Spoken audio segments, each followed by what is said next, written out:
But I feel like there's a little bit of dishonesty when we speak about, the actual dynamic of Nigeria. And I feel like a lot of us shy away from this topic just because we don't want to be labeled as tribalistic or anything like that. This episode should be titled Level 1000. ZaylevelOneThousand. Get into it.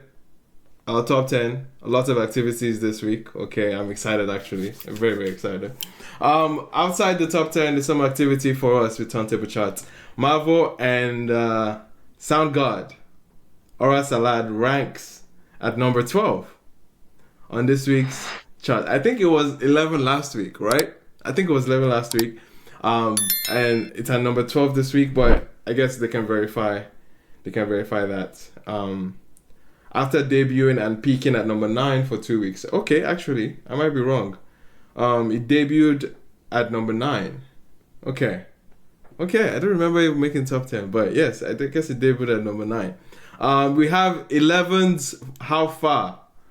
11's How Far with AJ Bobo and Monochrome drops from number 8 to number 14 on this week's chart. Okay, Buff and Odumodu Black 10 Minutes debuts at number 30 this week. Tough Kings Suppressed Desires ranks at number 48, and Ama's I Love You debuts at number 70. All right, people have come across that record, right? I think it's been picking up momentum on the TikTok streets. But yeah, Ama's I Love You debuts at number 70, which is cool to see. All right. That brings us to this week's top 10. We're going to dive into this week's top 10 activities. All right. And at number 10, we have a debut, ladies and gentlemen. Ira Stars, Where Do We Go? Debuts at number 10 on the official Nigeria Top 100. Okay, it tallied 54.7 million in radio reach. Which made it number 2 on radio, and 373,000 on-demand streams, making it number 82 on streaming. It is Ira Star's milestone 19th top 10 entry in Nigeria, the most for any female artist in history. All right, so that is Ira Star. That is Ira Star with a debut at number 10 this week with Where Do We Go? All right, moving up to number 9, we have Omale. Okay, Omale with Don't Love Me drops from number 5 to number 9 in its 5th week on the official singles chart. And at number 8, we have DJ Tunes, Wizkid, Money Constant with Marvel, clips from number 7 to number 8, dips from number 7 to number 8 after peaking at number 3 on the official charts. The song has spent 20 weeks in the top 10 of the official singles chart in Nigeria, becoming one of the longest running top 10 singles in history. That's 20 weeks in the top 10 for DJ Tunes, Wizkid, and Marvel's Money Constant. All right, moving up to number 7, ladies and gentlemen, we do have Wizkid and Ashake's Alaye, retreating from number 6 to number 7 after peaking at number 3 on the Nigeria Top 100. It debuted and peaked at number 3 on the charts. That's this week's number 7, Wizkid and Ashake with Alaye. Moving up to number 6, we have Paparazzi by Sade and Fola. Slips from number 4 to number 6 after logging 1 week at number 1 on the official Nigeria Top 100. All right, that's Sade and Fola with Paparazzi at number 6. Moving up to number 5, we have Omale and Sheyi Vibes with Mahila, which drops from number 3 to number 5 this week. It's in its 8th week on the official singles chart so far. Moving up to number 4. Number four. We have a new peak for a song, man. We have a new peak. We have Kid Kada with Big Bom Bom featuring Marvel. Lift to a new peak of number 4 on the top 100 after tallying 2.06 million on-demand streams, making it number 3 on streaming and 24.9 million in radio reach, making it number 27 on radio. It is Kid Kada's first top 10 entry on the official singles chart, and Marvel's 7th on the official singles chart. So that's Kid Carter, Big Bum Bum featuring Marvel, peaking at number 4 right now on turntable charts. Okay, moving up to number 3, ladies and gentlemen. Number 3, we have Wizkid and Ashake yet again with Turbulence. Okay, this song dips from number 2 to number 3 this week in its 7th week on the top 100. The song has peaked at number 2 so far on the charts. So that's Wizkid and Ashake with Turbulence, different from number 2 to number 3. Now, before I get into the top 2 on this week's turntable charts, let's do a quick recap of the top 10 this week. At number 10, we had a debut with Ira Stars, Where Do We Go, debuting at number 10. And at number 9, we have Omale with Don't Love Me. At number 8, we have Money Constant, DJ Tunes, Wizkid and Marvel. At number 7, we have Wizkid and Ashake with Alaye. At number 7. At number 6, we have Shode and Fola's Paparazzi. At number 5, we have Shei Vibes and Omale with My Healer. And at number 4, we have Kid Carter's Big Bum Bum with Marvel. Number 3, we have Wizkid and Ashake with Turbulence. And at number 2, ladies and gentlemen, launching at number 2 on its debut, we have Marvel's Mofe. At number 2 on this week's official top 100, the song tallied 2.73 million on-demand streams, making it number 1 on streaming, and 12.6 million in radio reach, making it number 61 on radio. It is the artist's highest debut ever on the official singles chart. How are we feeling, Pepe? I know you kind of predicted him making a top 2 entry. How do you feel about this week's position for it? It's a good, like, it's what I expected, to be honest. So I'm not really shocked. I'm glad it's at number 2. Yeah. But to all the areas that be hating on Marvel, clearly you people are listening. So I don't know. Ginger is already convinced, you know. So Ginger is one of the convinced and converted. Ginger. Anyway, man, we'll address Ginger again later tonight. But at number 1, man, can't forget our number 1 for yet another week. Now it's making it 8 weeks in a row for Ashake and Wizkid's Jogodo staying at the number 1 spot. Okay, Ashake and Wizkid's Jogodo tallied 2.58 million on-demand streams, making it number 2 on streaming, and 60.6 million in airplay impressions, making it number 1 on radio, okay, for its 8th consecutive week at the top of the chart.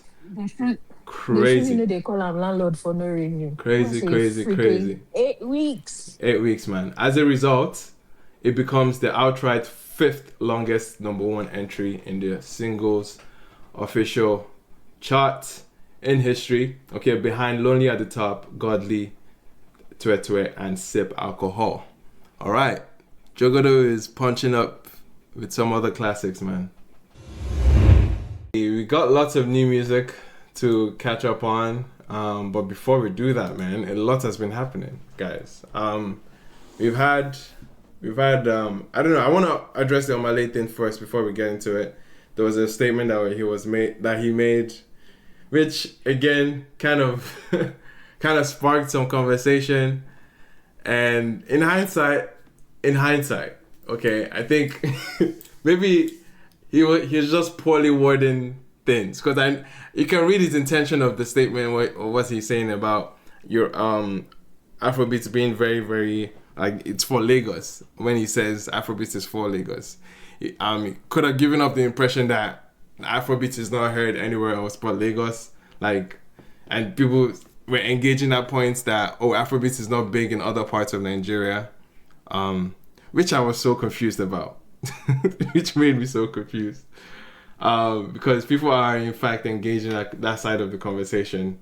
I don't know what they mean by Afrobeats outside of Lagos not being a strong presence, even though, yes, some people clamor that hip hop is bigger in the East, for the most part, right? Like hip hop is probably one of the bigger not subgenre, like, or musical communities or soundscapes that are big in that sound in that part of Nigeria. And of course, I can't attest to, oh, is that true or not, right? Because I'm not there. But if there are people that can vouch for it, because it's been a point that has been made over time. You see it with Jerick's presence in some cities there. I think in Enugu, or a lot of places where he packs out stadiums. There is something to be said about that. But then again, the line gets blurry, because High Life is practically, in a lot of ways, touted as Afrobeat. So it's not like, what is the what is the difference here? What are we doing now, right? Like, what do we then say? But I don't know, man. Are there any points or merits to that side of the conversation, or we should just move on? Like, so the idea of if Afrobeat is as big in the country, yeah, it's as not. in Lagos. It's not as big everywhere else as it is in Lagos, quote unquote. Sorry, Afrobeat does not exist as Afrobeat if it's not big in the country everywhere. Like, it might not be, if you had to put it, let's say, in a, what's the called, hierarchy of genres. Right. Maybe in the East, it'll probably be like hip hop, then maybe high life slash Igbo gospel music, and then Afrobeats. But even though, to me, I like the idea, like Afrobeats does not have to be the number one genre everywhere in the world for it to be the flagship genre of practically the entire nation. Right. It's high enough everywhere that it exists as Afropop. Like this, I don't understand it, child, because you're listening to your Davids, you're listening to your Wizards, you're listening to your Rema, you're listening to all these people, but Afrobeat is not that big. And like, I don't understand the connections. And I think some of it is even infrastructure of how we determine or measure music consumption in Nigeria. I mean, shout out to Turntable Charts. Like, we have a chart for the first time right now that is capturing for the bulk part of the country, but we don't have regional charts, right? We don't have anything that would like really dictate what is big in this region versus the others. And another thing is, another way we can even tell is by the shows and concerts in those areas. We don't even have that big of an infrastructure to have all the Afrobeat superstars like do their rounds and do their bits across the country to really determine what is their presence in those parts of the country, right? Yeah, so we don't. I mean, we can say from what Davido recently did with his national tour, you see some element of like his presence in those parts of the country, which is still very strong. It's stadium wide, right? Like, so it's still doing those moments. But then again, we don't see that many other people make the attempts to have shows in that space, like, or on non-Lagos spaces, right? Like, it's outside Lagos, Abuja, or maybe PH in some instances at best. But yeah, you don't see as much Afrobeat artists going there. And of course, there's infrastructure issues to why, maybe purchasing power as well as another thing. We've talked about it, the whole nine of Nigerian infrastructure and how it still stifles touring in the country. So yeah, I think there's that too to account for, to factor in as to why we can't really determine what is big or what isn't big in those what is those big parts. everywhere else and what isn't. And also, I think also, like, guys, like, is the population in Lagos that big that it determines like what everybody else in the nation is listening to? Like, for me, I understood if people were making conversations about like, okay, Afrobeats might not be the topmost genre in this region, maybe based off of their own personal experiences. Yeah. But I feel like what Omale said was different from is not right. Should we actually? What he said was different from what they're arguing. The other people are arguing. So okay, so can I? Because some people are not quote unquote defending his statement by using those points, right? But they are. Let me just read the quote at least. Let me read the quote that he said this was, by the way, Omale in a listening session for his upcoming album Clarity of Mind, and I guess there was a line of questions that came up for him, but his response or his answer was Afrobeats, and this is in quotes right now, Afrobeats is mainly Lagos. it's mainly Yorubas. Fela Kuti is the pioneer, which is another conversation. Fela Kuti is the pioneer. We all know that, and he's Yoruba. I'm from PH, and you have to break into Lagos. There are only two people from PH that you know, Brenna Boy and me. Another crazy statement. There's parts and pieces to address with this statement, Sha. But the part that people wanted to engage was the fact that Afrobeat is mainly Lagos, which some people are giving It's mainly Lagos. Yeah, which some people are giving like credence to that. Oh yeah, Afrobeat is mainly Lagos, right? Let's just go with that narrative and. Like, what does that mean? That's the thing for me. It's just like, what does that mean? Yeah, what does Can I comment? Yes, Dante. I kind of add Don't say come in, please, because me, I don't know what that one means. Hello, guys. Hello. It seems you were discussing on Mali and you didn't bring Lost Boy shot. Yes, can you imagine? So Purple Ranger, come and defend. Lost Boy is here. Yes. Okay, go ahead, Dante. I never saw the conversation about Afrobeat not being big in other sides of Nigeria. Oh, it was hard. I don't know where. Yeah, that's like, which is crazy to me. Like the idea of that is crazy to me. But I did see, the Yoruba part, and two things I didn't agree with. The thing he said about only Bona and him being known from PH, and him saying Fela is the originator of the current contemporary pop music that Nigerians make. The styles of music are too different. Yeah. Sure, some people like kind of take up his cadence once in a while when they want to do certain things, but sample or interpolate some of his lines here and there, maybe. Exactly. But you don't like the things Fela and these people have in common. Majority of people, because only a few percentage of people that even interpolate or sample it. The thing Fela and these people have in common is just that they are Nigerians and they have a name that has only a difference in one letter. Yeah. As regards their genres. Yeah. Right. So. I know this conversation can easily go into what's Afrobeat and what's not Afrobeat. Yes. Let's just put that aside. But this is actually something I've heard a lot of artists say about people who didn't come from Lagos. They actually have this mentality of breaking into Lagos in a sense, and then Lagos is kind of like the airport to the world. So from what Male said, that's kind of like the lens I'm looking at. Basically, I feel like the main point of what he said, because like I said, the rest was kind of like trimming off. Because when you talk to people from the East, I don't want to mention people's name, but I've had two different rappers who, if I mention that, you guys know them here. One was a personal conversation, one was like a interview, and one of them said he hears it that people tell him in the industry that Yoruba is the language of the industry. Another person I say that like Lagos, the concept of Lagos to them is like such a far distance. And I think that's what's going to happen when you say this is the hub of entertainment of a whole like nation. Of a whole nation, and that's just what, and it just so happens that hub is predominantly Yoruba. Yeah. So like that's what I think is not. It's not a crazy conversation. It's not like there's anything wrong is even happening. It's just the reality of things. Yeah. Yeah. The funny thing about it is, like, when I heard the statements, right? Initially, I was just like, huh? Like, what are you talking about, brother?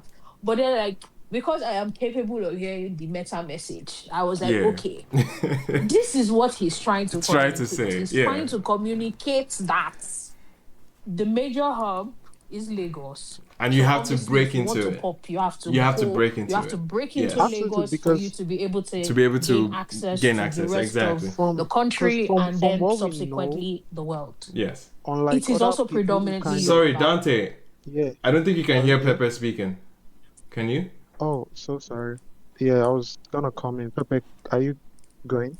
No, she was saying. Yeah, so this was just going to say, like, this. I think this was the meta message he was trying to communicate, is that you have to break into Lagos to be able to break into, the rest of the country and subsequently the world, right? Yeah. But he's not from Lagos, and he had to. That's the journey he had to take, and the only Afrobeat, like big Afrobeat artist that they're familiar with from where he's from is himself and Burna Boy.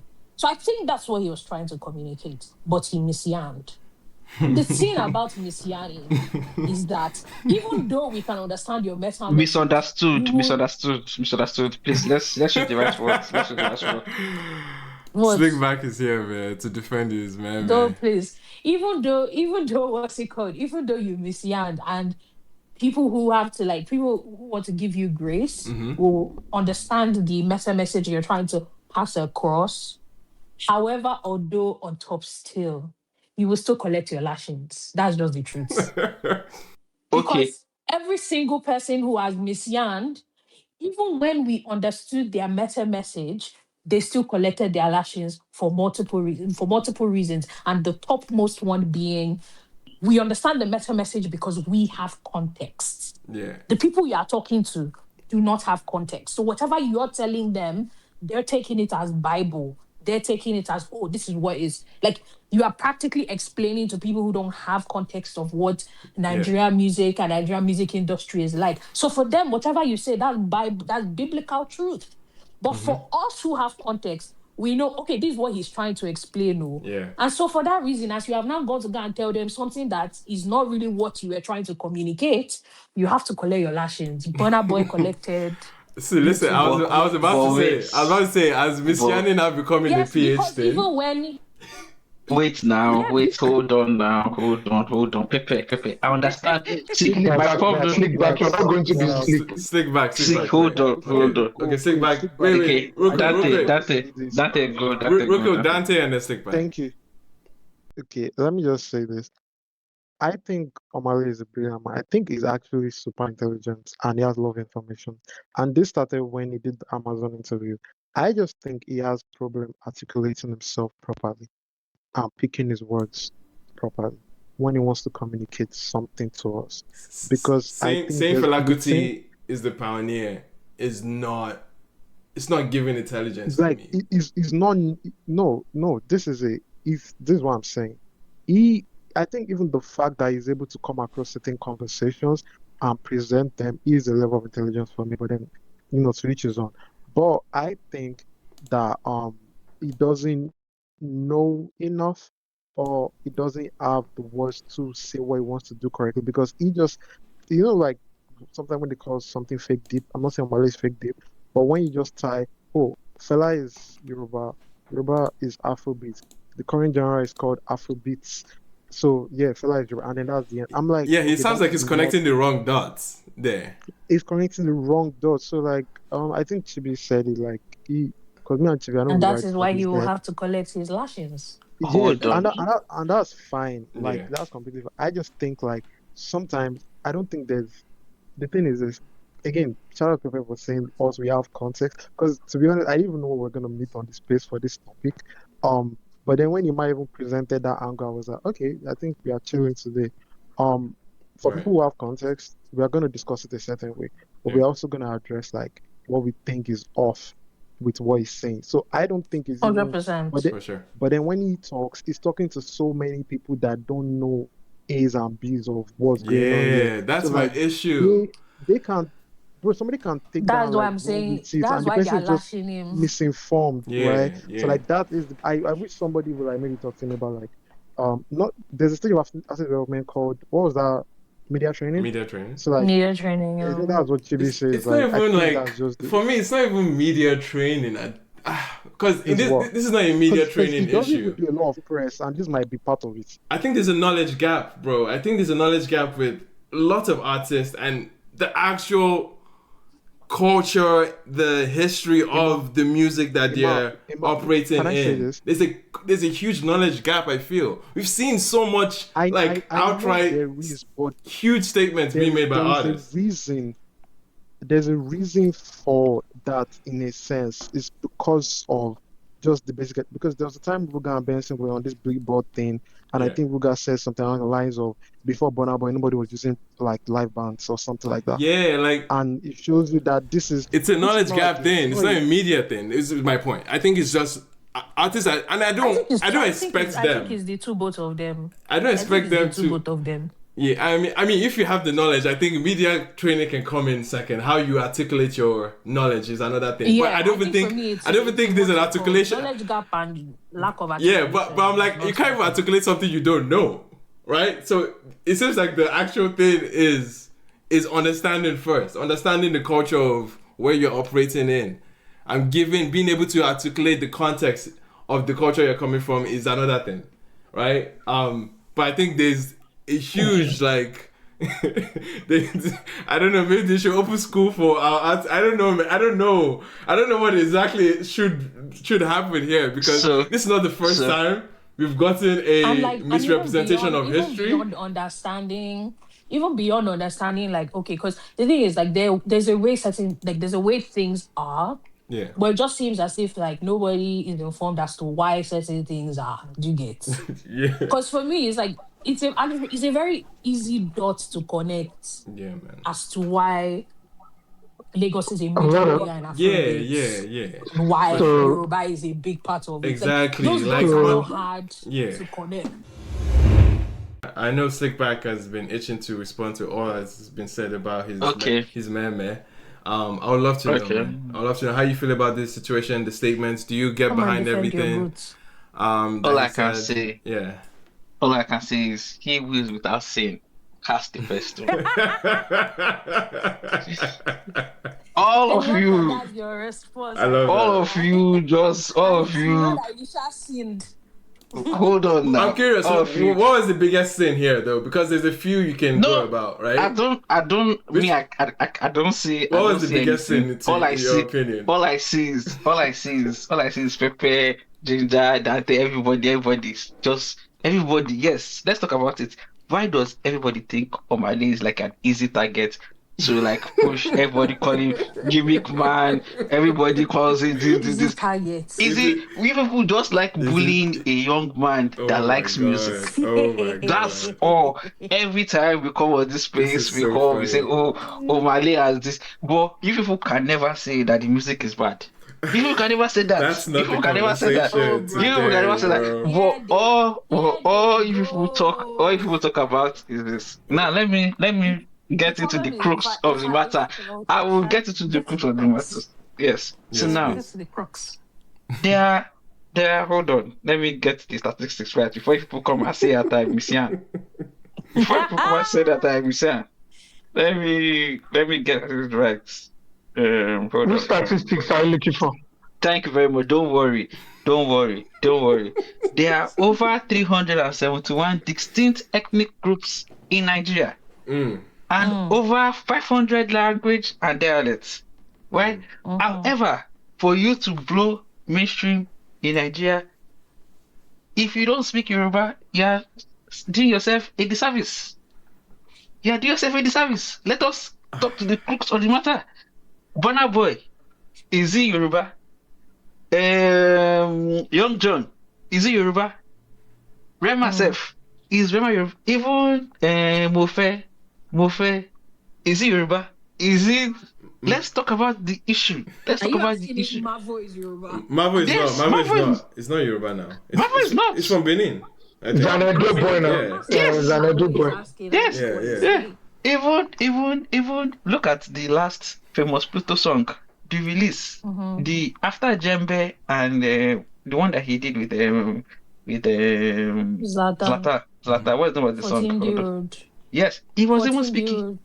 He had to speak Yoruba. Okay, wait. Hold on.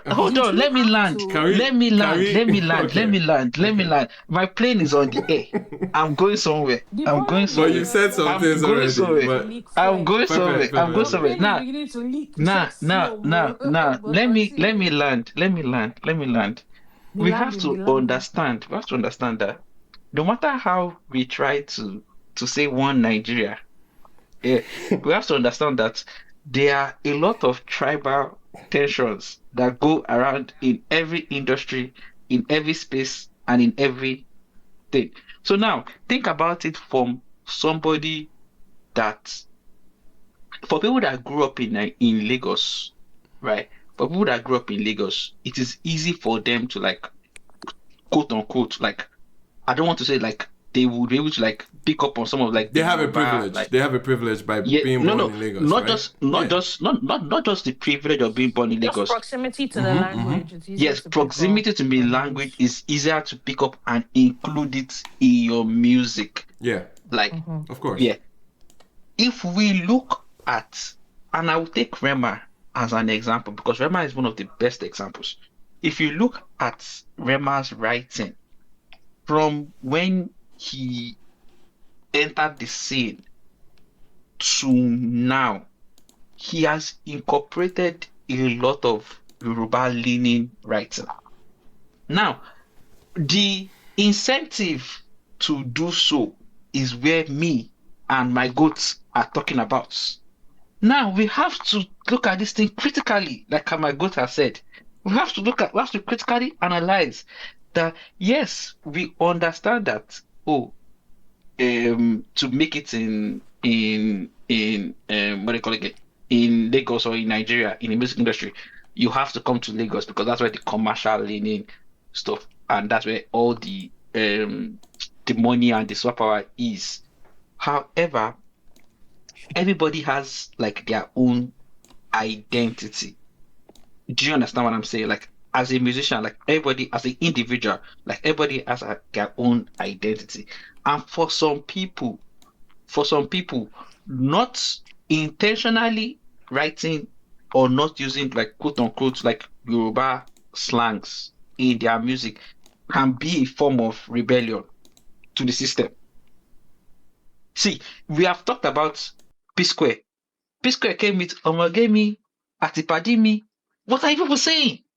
What are you people saying? I'm not saying that like oh they did not have like a lot of like Igbo songs or things like that. But like I'm saying like there is no like the Omogemi Padini is incentive. not their first record now. No, So what are you saying? I'm not saying that. What I'm saying is that the incentive to add the Omogemi Atipadimi is where the crux of the matter is. Like the incentive to write it Because in Yoruba is that one of the manner. most spoken languages in the country now. You So see, this is why I said I have to start from telling people that first of all, they had 371 tribes, over 25 ethnic groups in Nigeria.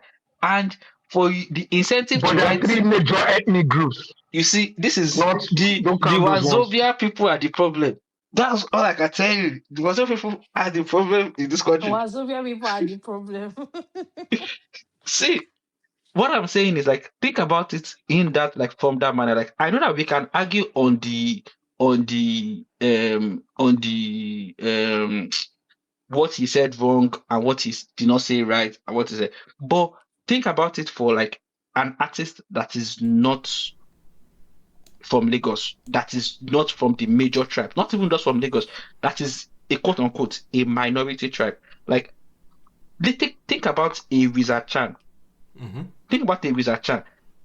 Yes, he has great music. Yes, he has but some people, you know how this industry work. Some people are be saying, "Oh, yes, so you are singing with your language and everything, but you go put lamba, oh, and the lamba you go put Yoruba lamba." Do you understand? Think about But it. he's not Think making about popular it. Sorry, music, Ginger, man. No, Ginger, no, no, no, Ginger, Ginger. Can no, you no. let him But just that's finish, so please? that's what I'm trying to tell people that Yeah. think about it in that manner that as an artist, like when you're like upcoming, like when every time you come on this space and you be like, oh, we need somebody you need to bring your song home, you need to do this thing, you need to like, where is the home to them?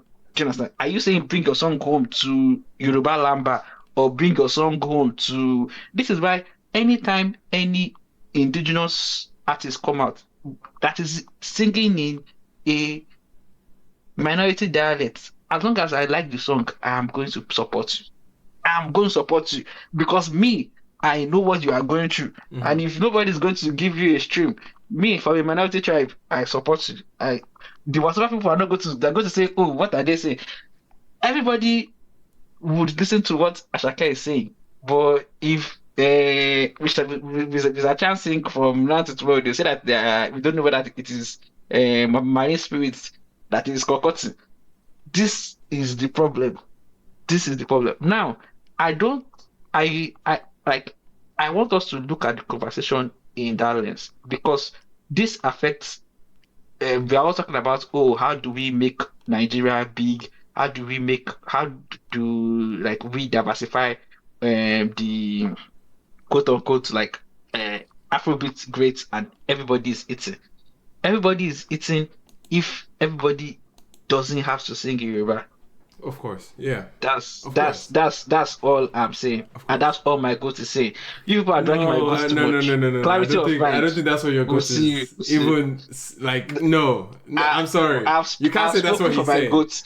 He messaged me. He You messaged can't. me. No, no, no, no, no, no, You no, people, no, no. You can't say that's what he that is is saying. that is what that's he, why I end he, this. his statement did not That's why I even. end. His statement did not even dare to even provide any further context that you But provided just now. It but did not. No.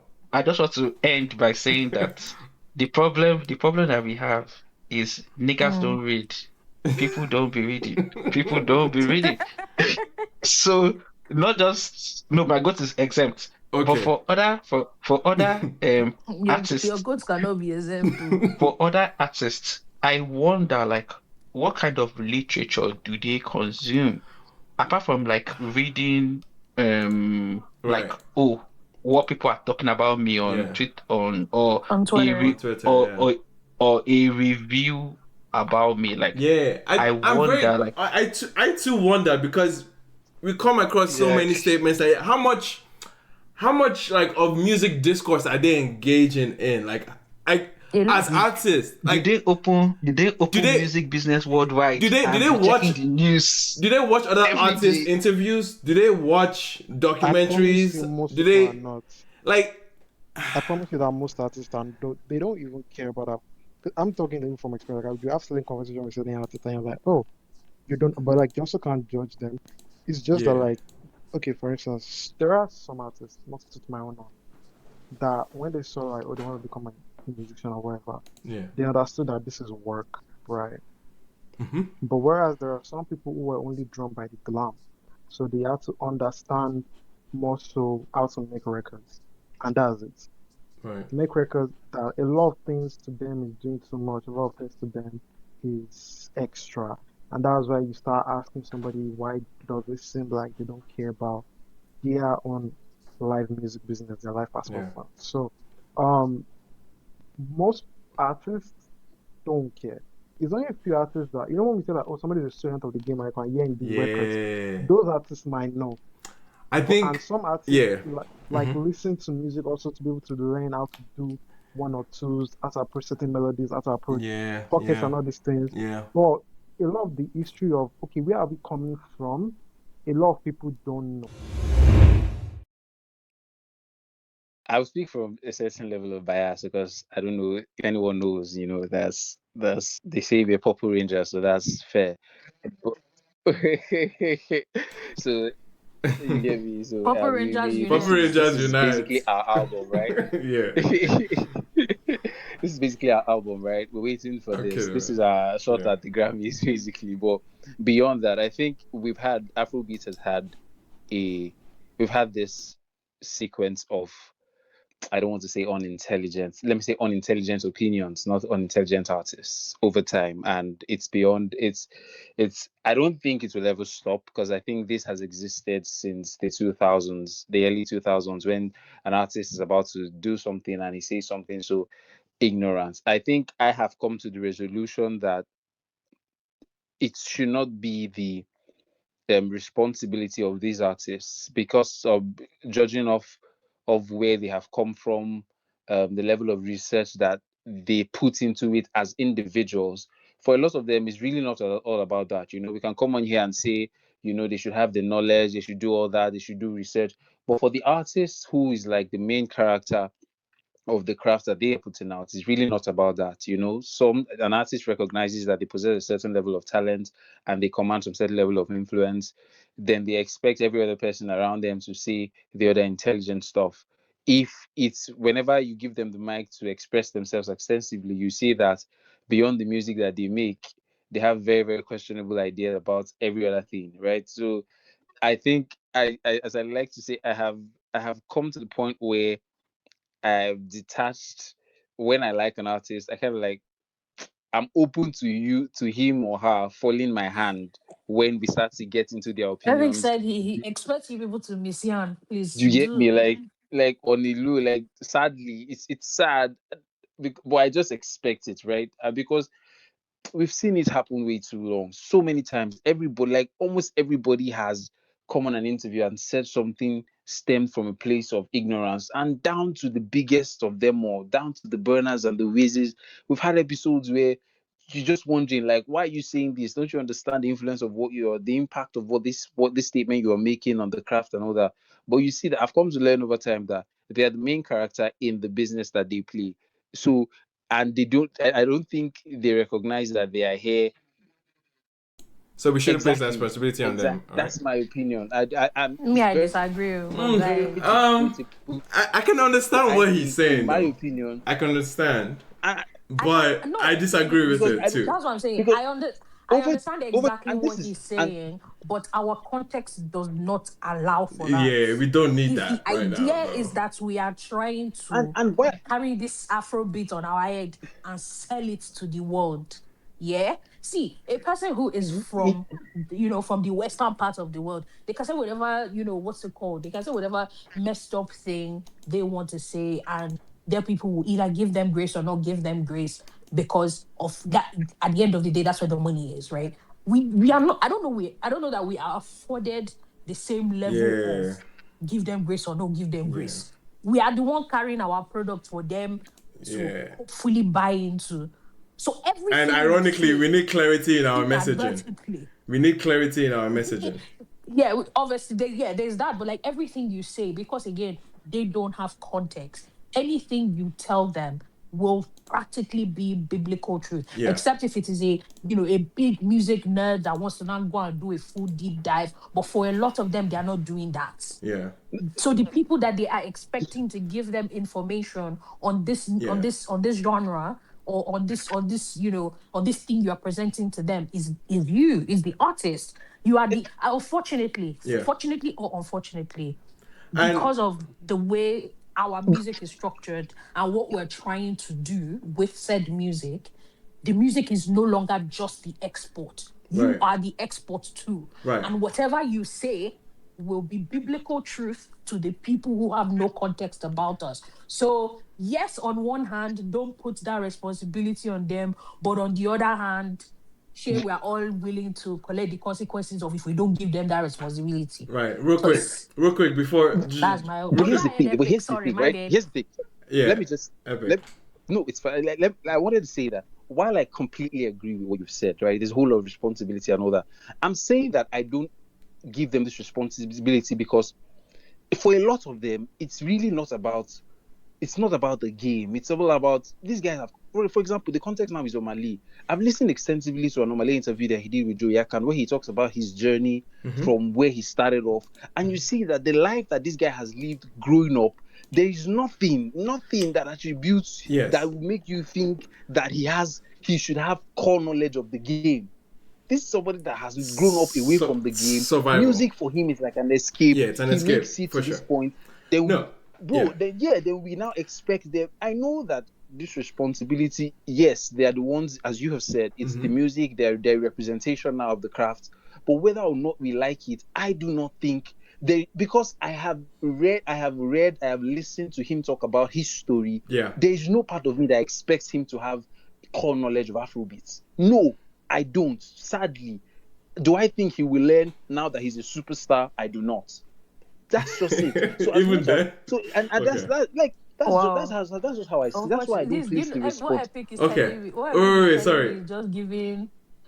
What's it called? Damned if we do, damned if we don't. No, okay. Listen, I can consider on a few things that you're saying because a few aspects of expectation to these artists is coming from the level of influence that they have now, right?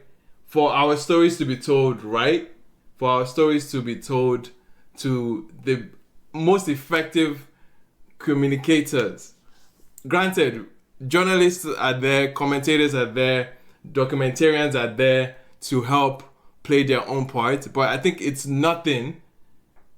It pales in comparison from the direct main character. When a main character is speaking on that, or speaking on the scene, speaking on the genre, my only recommendation is if, granted, you've given this context to his upbringing and again, music is just an escape for him. It's not like the last thing on his mind is learning the history of who came first in the 80s or who did something in the 90s, and understand the intricacies of the socioeconomic standards and how it pours into the music at the times in different eras. Expecting all of that from him, I can concede on that. To like say, I'm not expecting him to be vast on all that cultural context.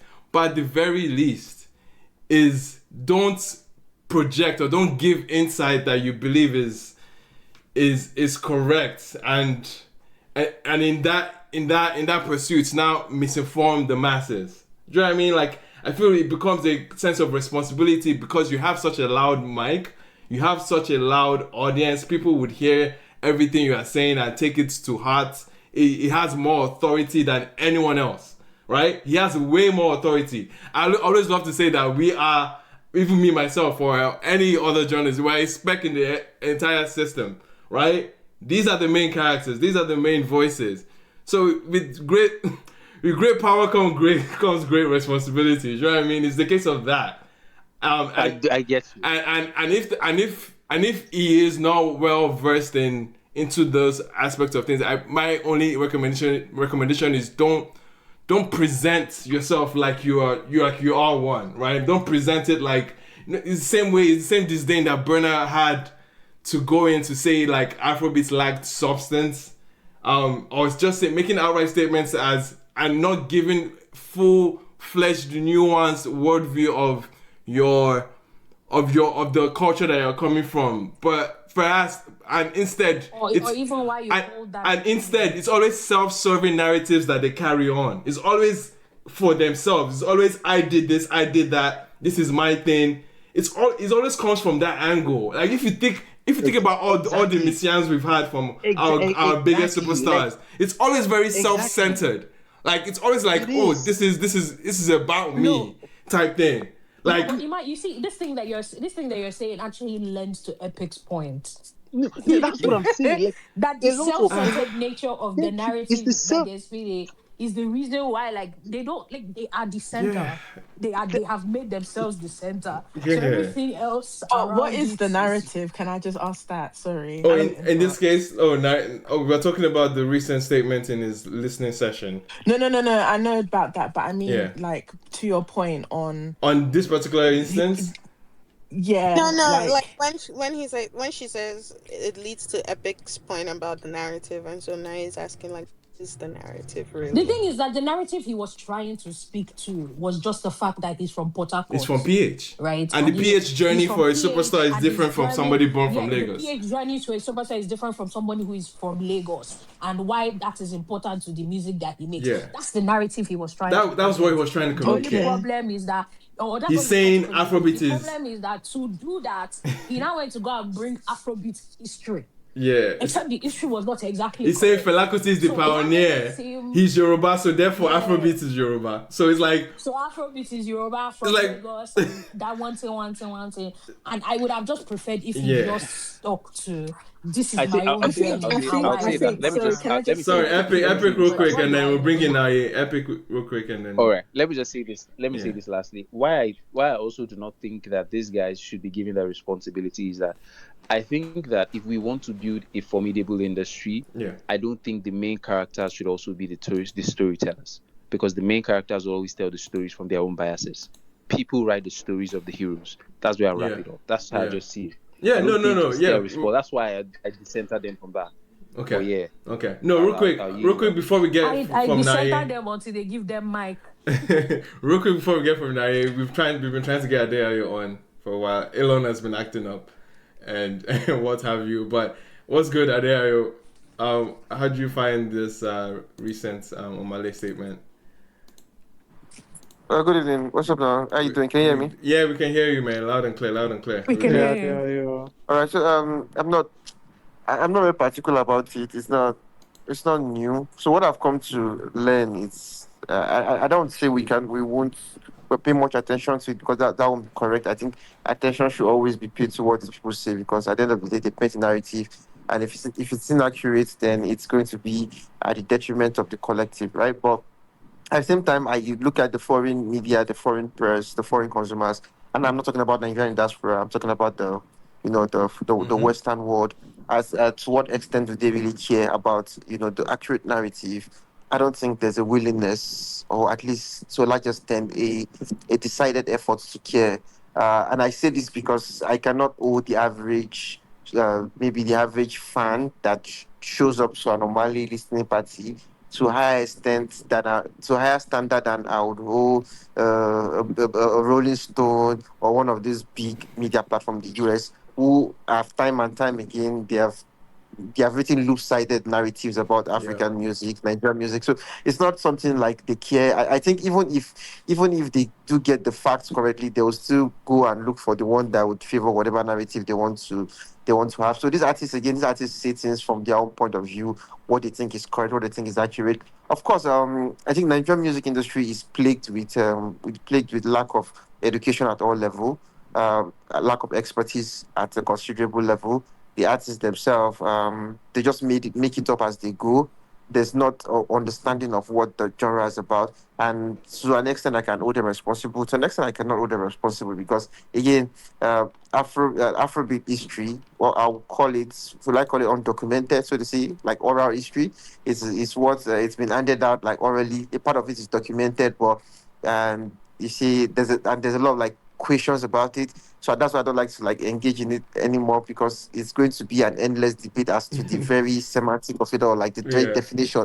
Why is it called this? Who named it this? I refuse to subject myself to this. So I think it's fine. Let everybody, if Omale think Afrobeats, like the Nigerian pop music was created by Fela. I think it's not. I know it makes no sense. He knows like it's not accurate. And even though I can trace like the lineage of Nigerian pop music today to its progenitors. I wouldn't say the pioneers. The pioneers are the people who laid the sonic blueprints for what we're doing today. We started in the mid 90s. But the progenitors who laid the format, the cultural format for what we're doing today, in terms of bringing foreign sound and domesticating it at a considerable level. And that's something people conflict. People conflict when someone take foreign elements to advance a local indigenous sound, which is what people like King Sonia, the Ebenezer Obey, Orlando Julius did. They had juju music. They had they had Fuji music, and people took Western instrumentation, the synths, the drums, and they advanced that sound, the instrument. But what Fela did was take jazz and funk and brutally and vehemently and almost sonically violently localized it and make sure that he switched it. If you listen to jazz music, the solos come at the end of jazz music. So that's when the solos come. In Fela's Afrobeat, the solos is opposed with the solo.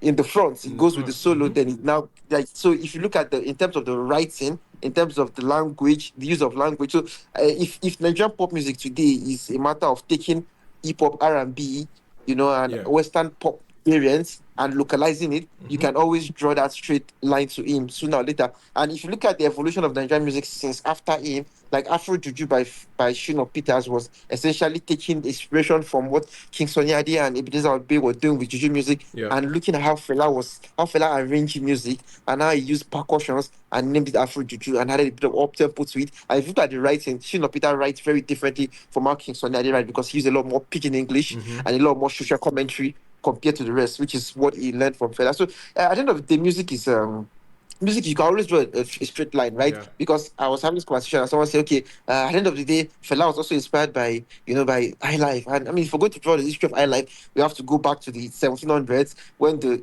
first Portuguese ship docked in Ghana. So but it's good to always know where history started from for what it is worth. Nigerian pop music started in the 90s, your Pretty and Junior, Word MC, funny enough, one of Word MC's first ever big song, Allen Avenue, was this Fela sample. So that's why when I say you cannot remove the man from Nigerian contemporary pop music, it's almost it's people don't get it, but you cannot name a genre after someone, essentially after his own genre, add an S to it, and think you just like delete him. It just doesn't work like that. There was, I remember that conversation about like trying to minimize it. So of course it's Nigerian pop music is very different. It's different from what Afro, like, it's, you just have to listen to two of them and study their history, study their context. One is more social commentary, more protest music. The other is more contemporary pop enjoyment. So that's said. So Omale was wrong on that part. A bit of more education For would sure. like would maybe like give him a bit more context. But now outside of that, right? Something else to say about Lagos, right? Is right is wrong, right? Of course, I don't like to. There's no way to look at this without like talking about it from a bit of like a cultural or tribal perspective. Sense, yeah. But I'm someone who've interacted like elaborately with people outside of the southwest. From guys from Port Harcourt, I have friends there, I have friends in Enugu, and I grew up in the north as well. So Yeah. so I know I kind of like have like a bit of like a fair picture of what Nigerian music outlook look like. So for people in the east, for example, and in the south, some of them feel some type of way they have to come to Lagos, but they also know it's the reality. I think they're over that, right? Fino had to make the trip, Flavor had to make the trip, J Martins had to make the trip. Even the legendary Nigaro had to make the trip. It's no longer special. You know, Doka Mighty was able to blow from Port Harcourt and music blew up here, but Timaya had to make the trip. Mr. Tuki had to make the trip. You know, Burna Boy had to make the journey down and it blew up. So they might not like it, but it's also the reality. And it also plays out in the regional level because you have to, if you want to get some motion in the southeast, you have to leave Abia, Anambra, and come to Enugu, where it is happening. Yeah. Where That's another biggest media hub. houses here. Yeah. Yeah, that's another up. So they get it. So the issue, if I may use that word issue, I think what some of them like the feeling, so to say, they have is that, and this is what I know from my interaction with them, is and which is the truth, it is the proximity, the advantage the Yorubas have because of Lagos, which is the reality. And I don't think as a Yoruba man, I make no apologies for that. And I think Yoruba people also, make no apologies for that. It is something that happens. It is something that, of course, Lagos has been the capital for long. Lagos has been geographically. There's a reason why Lagos is the hub, right? Like you can tell, it's the way it's the it is. shore. Since 1920s, 1930s, right? So it is not, again. What I make them understand that it's not. This thing didn't fall on the, like, of course, Lagos was strategic. It's it's a strategic location. But for it to maintain its status, especially in terms of entertainment, people have to invest in it consistently. Yeah. Right? And I tell the guys there in the East, they are my friends. I tell them, the rappers there, I said, look at Dapper, for example. Dapper has consistently invested in the local scene. Yeah. Like, people have come here and blown up. Like, people who are not Yorubas have come here, they've enjoyed massive success. But at the same time, you cannot deny the fact that Anashake and the Shei vibe and Ifola and Bad Boy ML and these guys, the fact that they speak Yoruba gives them an advantage because once you blow up in Lagos, you can reach a bigger market. Yeah. It is the reality. It is reality. It's what it is. And you're maybe singing in Igbo language, or you're singing in Ikwere, or in one South language in Isoko or something. It's a bit more difficult for you because again, you are not tapped into the major commercial hub. But it is the reality of things. Yeah. It is what it is, and you have to be willing to, like, do you want success or not? Do you want success or not? You have to come down to the center and play where the center is. It is what it is. There are people who also make music in Yoruba that have not gotten the level of success they would like to get. It's not a guarantee. It's not saying that you're Yoruba. There are plenty of people who have used Yoruba. They've not blown. They've not blown. There are people in Ibadan that have not blown. I just make that. But let's not belabor the points. It's a nuanced point. So, but at the same time, I have friends in PH, fantastic artists. I have friends in Enugu who will tell me that if I was able to sing in Yoruba, I would be more successful than I am. And I do think there's a bit of truth to that. I'm not going to sit here and act like it's a lie. Of course. I don't think anyone would deny the reality of that I don't want to call the name of artists, but I know they'll tell me if I could speak in Yoruba, if I could connect with these people the way the Yoruba guys can connect, I would blow up. And it is what it is, because you blow up in Lagos, the perspective, the optics. I don't want to go into details. I don't like compare artists and hold up this one and hold up that one and compare, because I don't know, like, I don't want it to be misinterpreted. But again, like, there's this, like, it's an advantage and it is what it is, right? It's about the reality, and that's how they feel there. But they still come here, they still know that they have to like do what they have to do. It is the reality of things, and it is not just in music alone. Even I think it was Belima who talked about Nollywood. I said Nollywood. Hollywood. Going to LA, going to New York. Actually, let me use a more curious, a more ridiculous one, so to say. In the porn industry, if you want to blow up, you have to go to you don't only have to go to Los Angeles. There's a part there, like you can actually research it. There's actually a part in Los Angeles where everything happens, all the shooting, all the location, all the casting. It's a really small industry. Like it's just a small part there. So you have to be a part of it there. Yeah. Actually, there's a Never thought documentary. it I did. mean, I I'm in your never thought DMs. I I'm in your would. DMs. We need more Yo. info. There's a I documentary. would see I don't you that die. on ATTW will also be dissecting the porn industry. No, I'm To just go. saying, like, so, like, it's always like that. Like, Yeah, yeah.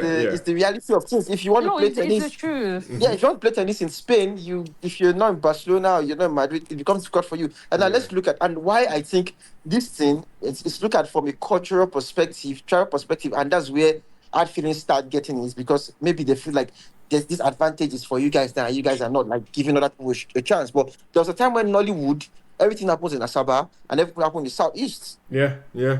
and it was fine. There was an There's time error. when Nollywood was all Ghana, the Van Vika, the Magic, was it Magic Jordan? I'm not sure I remember his name. Magic Van something. Vika, Yes. Majid Yeah, Michel. Magic Michael, the Yeah. Nadia Buhari, Yeah. the Yvonne Okoro. So it was really like the Nigerians had to travel down there, collaborate with them, do what they had to do. So at the end of the day, what I would say is, yeah, Yoruba, Shout out to speaking my Ghana Yoruba people, gives you an man. advantage. Yeah, speaking Yoruba gives you an advantage, right? But Lagos gives everybody a fair playing ground. And that's what I think should be the focus. And that's what Yeah. the artists need to admit. Yeah, okay, fine, you're not Yoruba, but Lagos gives you a fair playing ground. You come here, you make good music, you connect with the right people, you play your cards right. If the universe does align in your favor, you can blow You win, up and you you can win. do great things for yourself. Yeah. So it's not so I don't like the narrative where they act like when you come to Lagos, the doors are shut on you, you don't get opportunities. It's not true. You get opportunities. You get opportunities to connect with an audience like everyone else. And if everything works for you, it happens. So what people need to focus on is momentum. It's regional momentum. How do you open the doors for other people? Yeah. The guys in the East, they've done it, even if they struggle to do it at the level that they should. But I think the shining example now is the guys from Benin. After Charlie Poppy Charlie, kicked bro. down the doors, look Yeah. at those who have walked in behind him. His brothers, the Smalley, Zeus, and there's this guy that sang this absolutely terrible music. Is it Not Egerton? terrible in terms of no, not Egerton. Like terrible Melon music, piano. not in the melody. The guy that sampled I'll be 16 years, like which was really not great. It's from that side too. So a lot more people would, if you just could hop on that sound now, you could get the moment and you could just run with that. Right. So it's about how you move as a culture, as an identity. You embrace that identity and not play like the victim who like, okay. So, and I think that's something that maybe O'Malley is just about him, and I don't, because I love him and I don't want to like dig into him a little bit. I don't have a go at him, but I think he enjoys that victim mood, like that. I'm a sad boy. Yeah, I think everybody, to be fair to him, everybody tries to find I their don't own really- victim No, stuff. we love. I don't really like that for him. Everybody likes a sub story. Come on, that's not just him. Yeah. Everybody Yeah. loves to Yeah, do. so Can I? I think that's the idea was trying to sell with the whole Lagos is Fela Kuti. I'm a guy from Port Harcourt and I came here. It's fine. Yeah. It's typical. Like it's not new. It's like the American dream. I'm a guy from Sicily or I'm a guy from Italy and I came here with nothing but $100 in my pocket and today I lead the fucking mob, in New York and I'm part of the 5 families. It's what it is. So, Yeah. but what it is that Lagos gives you a chance Gives you and New a York chance. gives you a chance. Yeah. So it is what it is. Yeah, Thank man. you guys for the time. Appreciate you. Can I Appreciate say you, something Adebayo, real man. fast? Yeah, that was good. Can yeah. I say something real fast to what Adeayo has said? Adeayo has given us very niche examples, but I'm gonna give one example, and then I'm gonna say something that is gonna be like tied into what he was saying. So my example is gonna actually come from last night, right? For anybody that watched the Oscars, and for anybody that has ever heard Ludwig talk about how he makes scores for movies and everything. One of the things, and he said it in his speech last night, but he's always said it in like interviews and stuff. But especially since Sinners came out. But one of the things that he's talked about is how his father was a musician as well, right? But his father was a blues musician.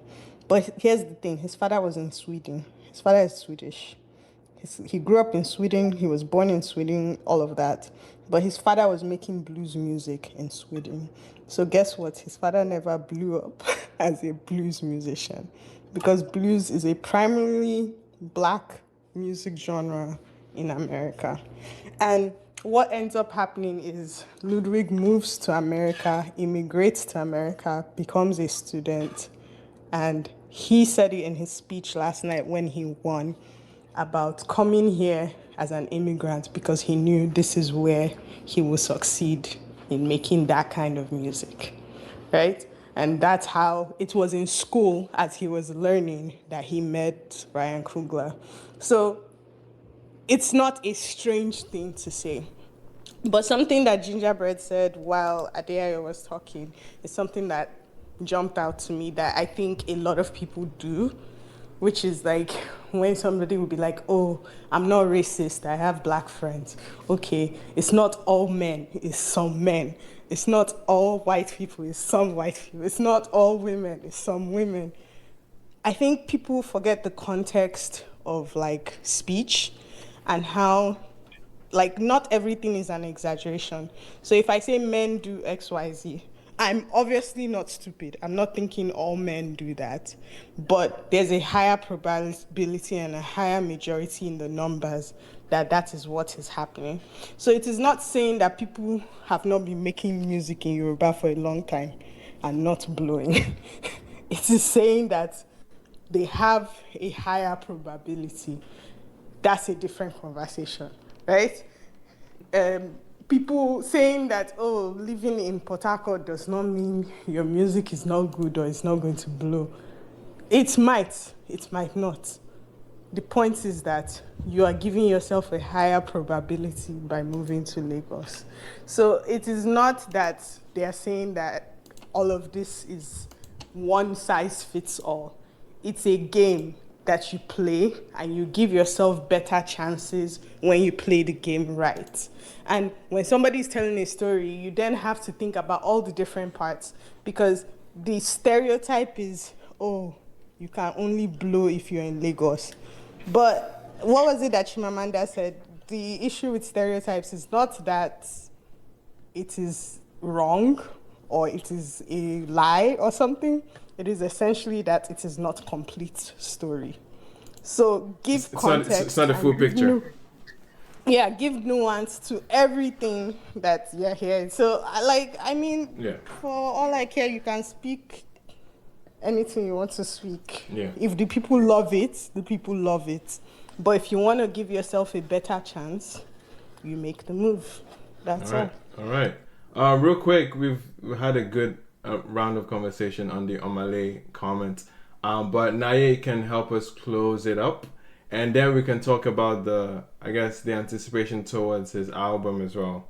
Because obviously we cannot just say all of that about him and not talk about why he's even doing this, having these conversations, of course. But anyway, Naye, what are your thoughts real quick before we dive into the rollout? Are you there? Is Naye present? While we're waiting for Naye, I also want to say it is also very funny because none of these conversations come up until somebody's trying to promote the album. Yeah, like man. People just drop your album and leave me alone, man. It is the case, man. Drop it your is the case album and leave me alone. It is What the is case, all man. of this? It's the case of how things are happening. You will love it. You will love a workout. Oh, Taj is here. Taj is here. What's good, Taj? In case Naye's Street correspondence. In case Naye's mic is not on it. I don't know. Did something happen? I don't understand too, man. What are you talking You're They fine. say, what do you want to say about Omale? Oh, so why are you guys are shouting my name like something happened? This is not even a street matter now. This is not a street matter. This Excited for to me. see you now. Wow. Hey. You say on top of Omale. That kind of sentiment. That's below now.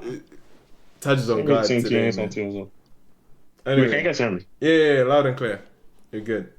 Oh, okay, yeah. Like I don't know. I just came up to like join the conversation. Was there something specific or? Yeah, it was the statement of Afrobeat is mainly Lagos. It's mainly Yorubas. Fela Kuti is the pioneer. We all know that, and he's Yoruba. I'm from PH. You have to break into Lagos. There's only two people from PH that you know, Brenna Boy and me. But we've addressed a few of those points. Yeah, I'm sure you guys have addressed it all. I'm sure there's information out there. No, it's okay. But I guess you can help us segue into the album as well. Like he's actually actively rolling out the album. There's a clip from the warehouse. Okay. Yeah. Yeah. Yeah. Anyway, how are you finding the rollout so far? How are you finding the rollout so far? I mean, that's last. Every musician is there's a bit of Gimmicky? gimmick to everything. It's, Yeah, it's there's a good. gimmick to everything you do. So it's not particular to him. I think I wish some of those behind the scenes clips didn't come out. I guess Didn't if we come saw the out. proper clips, they would have looked better. Thank you. That's Yeah, fair. that's the major thing. Yeah, I That's the think major thing. the The full edited trust me. video was hard as The hell. edited video is Yeah. way harder, Behind the bro. scenes clips, I said, brother, Yeah. Yeah, I this think I've never made it to because the truth is that internet. if you've ever been around people shooting music video or you record it and you watch back, everybody looks stupid. Trust me. Look all the videos you see about doing. You think if you saw the behind the scenes, you'll be like, bro, what the fuck are you doing?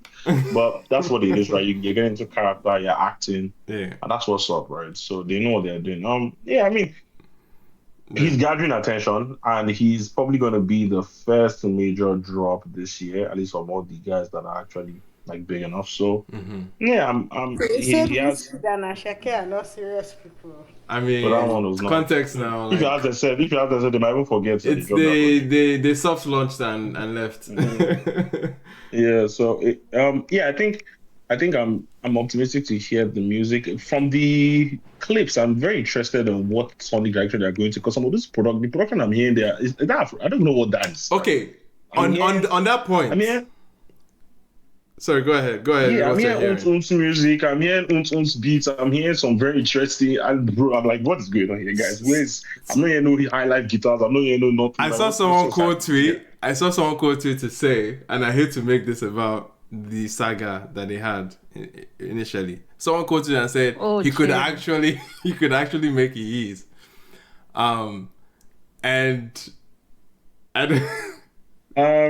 Like, what do you mean? Like, I mean, they are both different artists. Like, So no, someone's to show us that he could have pulled off an after EE. saying Okay, I don't think that's what that person is saying. I think they are saying based on the sonics of the beats, they are feeling a sense of aggressiveness. Yeah. So they're not like, oh, I think they could that it gives some validity to the claim, right? To the Omale could have made a Mara album, but he did not. Wait, is anybody still trying to look at Clarity of Mind from the lens of his stolen album?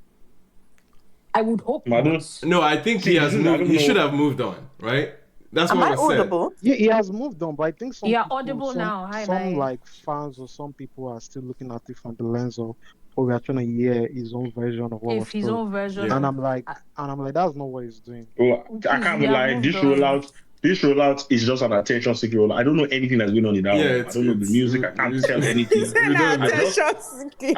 just gathering attention. Only the real will eventually recognize. No, but what's it called? Yeah, that's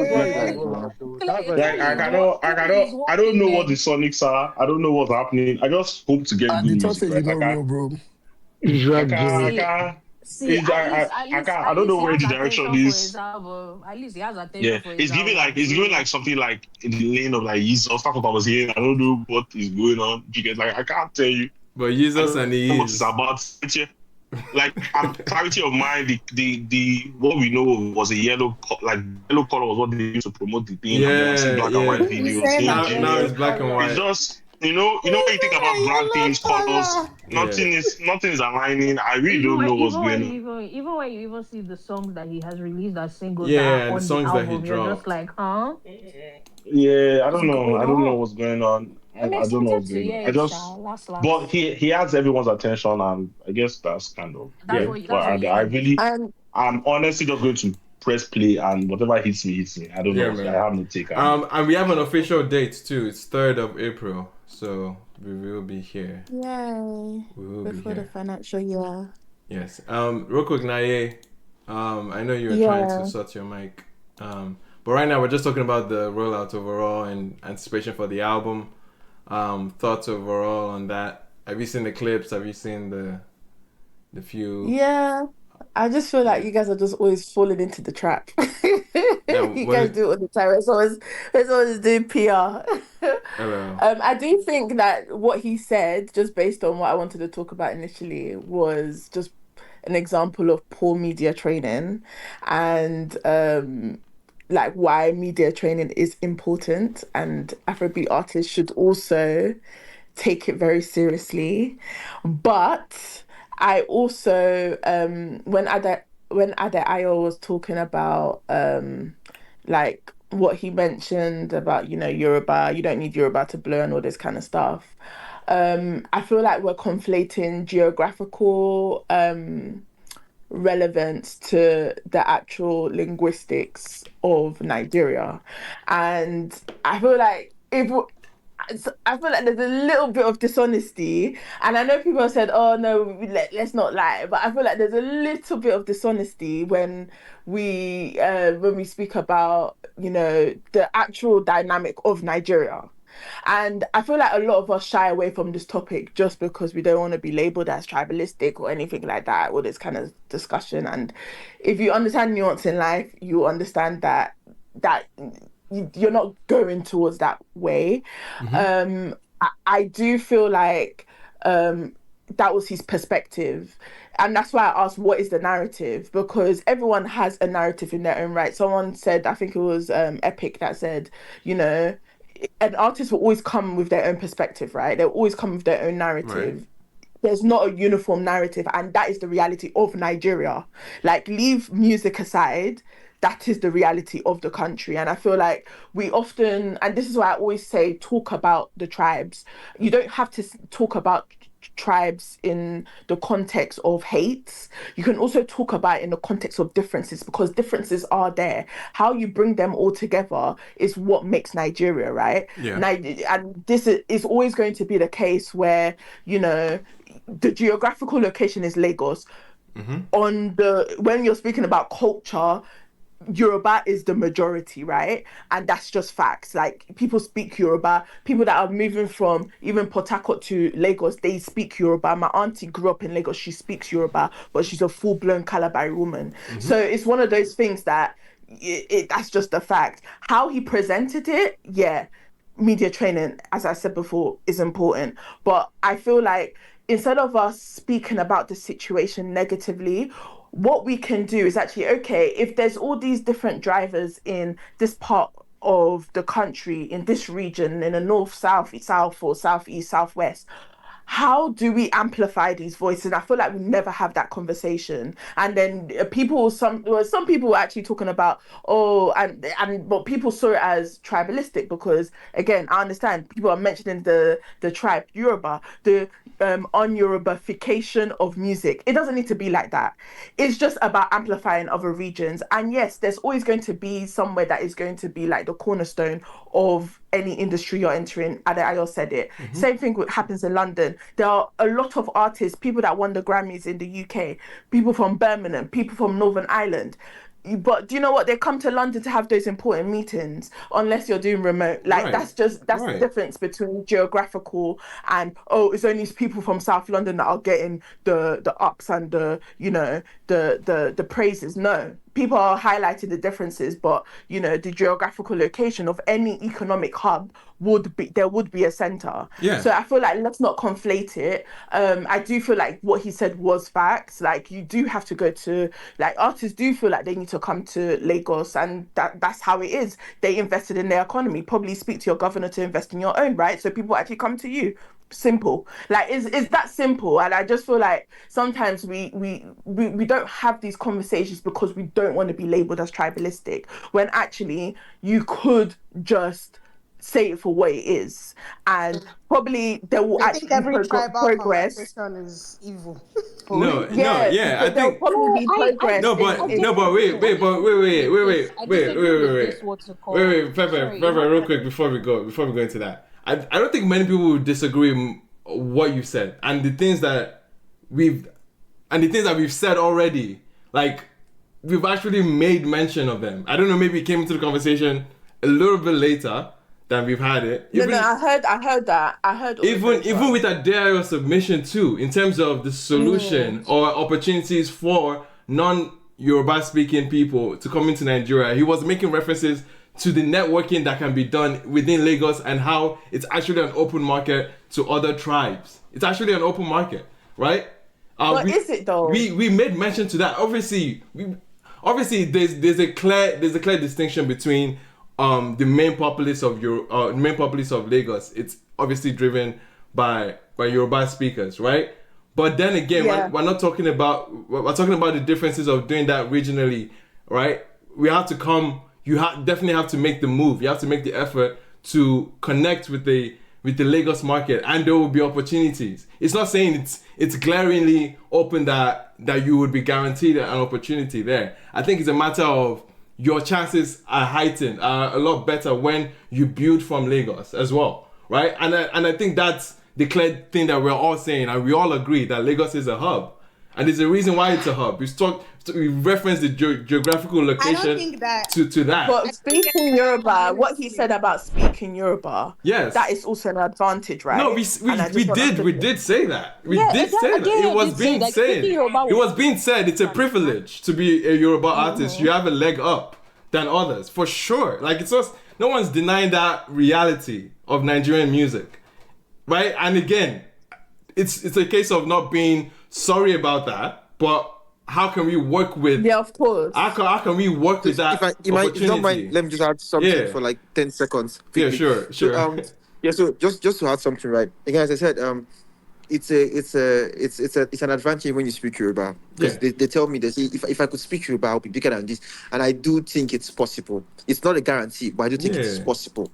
It's not a guarantee that if you speak Yoruba, things will turn out way better for you than it currently is, but it could possibly give you a little bit of advantage in a region where the language is most spoken, and that is where that's common sense. That should be common sense. That's where the music operates, and that's fact. And so I think my point is not about that. Like, we all know that, right? My point is about the willingness to have other people from other regions penetrate the market in the same way. Like, are people's minds actually open? Are people willing to listen? Okay. Because it's one thing like you hear Wizard always complaining about people talking about his music being juju, when actually you can do your research and find that actually this is actually a gyration from let me add something to that, right? Let me quickly answer that. So now, that issue is not peculiar to anyone from other parts of the country. The reason why it feels like it's peculiar, it's like again, I don't want to tribalize this matter a lot, so I'm being careful with the words I use. The reason why, for lack of better word, to say it look like it's a Yoruba people versus not understanding other people's music, is because that's the people complaining are not from this side. Now let's look at someone who is very Yoruba in his music, aggressively so, someone like Chief Vibes. His music has been referred to as incantation, a lot of like denigrating, so to say, term by people who don't understand it. Look at Ashake, who makes fantastic, absolutely amazing music. People actually call him an illiterate for not being able to make music in another language. So it's not peculiar to the fact that it is people from not Yoruba speaking artists who have that issue. Anyone who make, to a large extent, indigenous music, indigenous elements predominant in their sound, would have such narrative, will be confronted with such narrative sooner or later. Right? Again, and another thing is that you've mentioned something about the open-mindedness to let other people in, and that's one of the ideas people outside of the Southwest like to lean into and say, okay, we are not letting they keep the industry against us, which I do not think is very accurate. The thing is that when you come to number one, when I mean letting, let me just clarify. I'm not like trying to quote you. I'm not saying that's what you said. I'm just saying when you say letting, like, okay, I'll just let you clarify. What do you mean by being letting? I mean open mind. So in terms of, okay, if you've heard something that is quite foreign to you, right?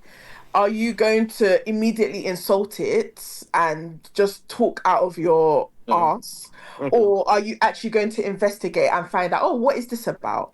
That is what I'm talking about. And that happens across the board. Yeah. Like in any like if we hear Latin music, oh, let me find out where the origins, like the way that we were watching Bridgerton and we're watching The Crown and you're also Wikipedia and everything. Do you have that same, like drive when you're listening to music outside? That's what I mean in terms of open mind, because I feel like that is limited. And you're right about the whole Ashake thing, and people are always going to, especially when you're expressing your music in indigenous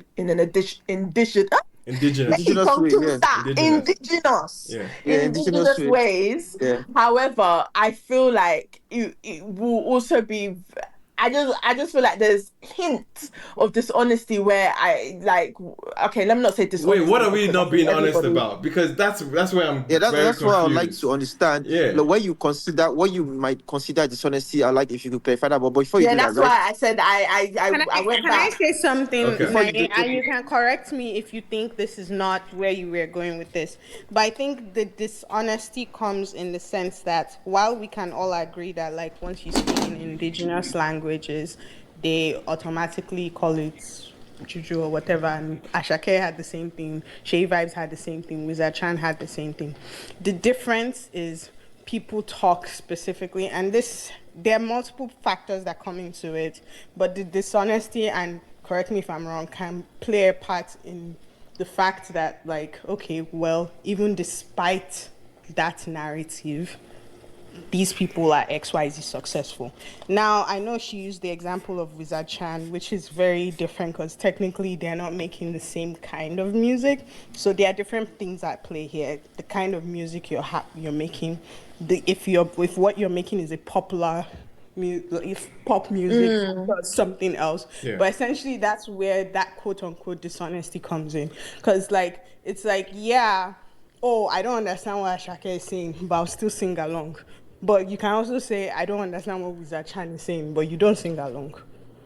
Okay. Yeah. Are you That's saying what she's talking about. okay, Naye, is that exactly what you were referring to? So to a certain extent, yeah. right, so okay, Iman, you can go. No, I'm just making the clarification of, okay, that's the dishonesty you see in the general discourse of Nigerian music, or is it based on the submissions you heard today in the space, or I just want to Nigerian music. No, it's not about Okay. everyone has said, like, I shouldn't. What's my business? I'm not offended by anything anyone has said. Gotcha. But I just feel like in the general soundscape of Nigeria, general discourse, which yeah. Some penetrates people throughout deny the politics, privilege. history and everything like Some that. people deny the The privilege. discourse Yeah, exists, of course. but it doesn't equal treatment of everybody Yeah, at the same way. she's saying she's saying even if people you don't deny the use privilege somebody of. that has- even if you don't use somebody like Wizard Chan, who is technically not making pop music, Yeah. if you want to stick to the South, you can mention Duncan Mighty. Mighty, yeah. Right. Okay, so just for me to add something quick, right? Number one, yeah, I think to an extent I get your point on what you tag as dishonesty in approach, or like in consumer openness to embrace other like diverse sound. I would say it's not an issue with it. It's not an issue that people outside like the Southwest have. I think it's a general issue altogether, and you have that issue becomes a bit more compounded for you if you do not make pop music. So Yeah, it's not yeah. But I people. think, but the thing thing- in my, sorry, just to quickly say, my thing is the reactions to it. So we're looking at this Omalay's reaction, right? Beyond like what he has said in terms of, what he said. My thing is that we're always stripping the things that, and I guess that's what happens in pop culture, right? You strip what is important to you, what you can really capitalize off, and actually instead of you listening to what this person has said and creating the nuance by, and I'm not talking about this space, I'm talking about when it initially happened. I feel like that is my issue, because nothing ever then happens after this conversation of, okay, how can we empower, or how can we ensure that there is elevation in other regions, not only to the world, but just how you heighten the music and have like music knowledge spread around. Because what is happening now is that the back end, the people that are actually supposed to be doing this work, are not doing it because they're focused on the popular things that someone has said. So the whole point of, is this tribalistic on what he has said, as opposed to actually what is happening in the southeast or the north or whatever that could ensure that music is elevated, or music knowledge is not even about music, but it's about music knowledge is elevated in those respective areas, because everyone has their own perspectives, but it's not coming together because the reality of our country is that we are not together. Okay, so Well, And that's what I want everyone to be honest about, because and economic problems and anything else. we often shy away from it because we don't want to be we don't want to be let's not be tribalistic, but somebody's saying something this is their perspective. We are aware of the point he was trying to make. Like, we acknowledge the point he was trying to make. It was like, it's very clear to anybody that can put two and two together. Naya said he's not. Yeah. Naya is just like, what's it called? Is not even specific to the space. So, like, on one hand, I understand what she's saying. What she's saying is, what is general, the solution? yeah, like the general discourse about the conversation is not like is trying to be honest in the maybe leg up that maybe a person who moves to Lagos and now also happens to speak Yoruba could also have, like, acknowledging that, and then also trying to, I guess, amplify other regions. But we are seeing. I understand that, but on the other hand, I have like a couple things. I'm like, one, I understand the need. I understand the need to like amplify other regions, but I think that by virtue of the amount of people that have like blown up in the Afrobeat industry that aren't Yoruba would suggest that the people are a lot more open-minded than we think they are. Pepe, God bless you. I was about to say, right now, sorry, please. Then Yoruba artists. Just to also add as well is to like also to also speak to the fact that like it is also in a way like you're trying to say like we should address the consumer problem, which is like openness to other music that is not just, I guess, what you're familiar with. But I don't know how us having this conversation does that. I think I disregard the consumer problem, but I'm more focused about the music knowledge, because we're always talking about music knowledge. What is the knowledge? Because everyone's knowledge is different, right? So my point is like, in fact, discard everything I said about consumer, because me too, I don't really listen to Shay vibes like that, because I don't really understand what he's saying. I will not knock him, but yeah, that's my reality, right? I like a bit of mixture. But my thing is that I still acknowledge that, I know a bit of history. I don't know all of the history. I probably know more of my history, but I know a bit of history because I do a bit of research, right? And my thing is that, what is the music knowledge? Because someone from Port Harcourt has now gone to a global stage and has said his knowledge, his understanding. He may not have portrayed it in a way that is acceptable to others, but that is his perspective and that is his experiences. If somebody else and gave you a different experience, you have to acknowledge that as well. And that's why I started off with my point. My foundation. I don't think you have to acknowledge the foundation of my point was, you can acknowledge it and correct him. Yeah, we can definitely correct it. I was like, that shouldn't be a problem. This is the problem. If Omar had actually only just spoke on his experience, I do not believe we'll be having this conversation. The problem is that he tried to tie his own personal experience to objective facts that were not correct. So it's like, no, like, focus on your experience if you want to focus on your experience, but there's certain things that you're saying that are not, or the thing you're trying to articulate is not what you're actually articulating. It's the articulation. Like the thing that is going on in your head. It's more the articulation for me. And you remember when I said the issue is how the person said it. And they said that I was a criminal. No, it really was about how. Honestly, even the person saying it is the person who had the most advantage when it comes to like blowing up in Lagos. Like, because you were sitting your ass down somewhere else, just music in 2020, and it blew up. And no, honestly, guys, if I'm being that's what I'm saying. Like, you blew up almost immediately, and you're here trying to say that, your Port Harcourt, you have to come on. No, listen. I don't think. So it doesn't sound like I'm also being like, obviously because I'm from Port Harcourt, I don't want to sound like, because this is one of the biggest criticisms I have for Port Harcourt artists that come from Port Harcourt, the Burna Boys, the Omalays, the ones that have blown, right, is that they have this element of outward, we're from Port Harcourt, they love the story, but chichi. When it comes to actually, okay, what are you doing in your regions? I'm not like it's not on them. If I can say something so I can drop off, right? I'm gonna push back on that a little, because I think what you want to talk to is cultural relevance and cultural advancement, right? And I think that is great and that is ideal. but you are not changing the commercial center of Yeah, Nigeria. it's not. It's And not so, as. and so And the what economy is cannot What feed is happening? What is the Nigeria. commercial happening is center of that Is you are Nigeria? let me speaking just to. let me if I can just say something so I can drop off, right. Yeah. So just to address what Nai said. Number one, again, I think we'll let go of the consumer openness conversation, Yeah. and Yeah. I think so. The number one thing I would like to address is okay.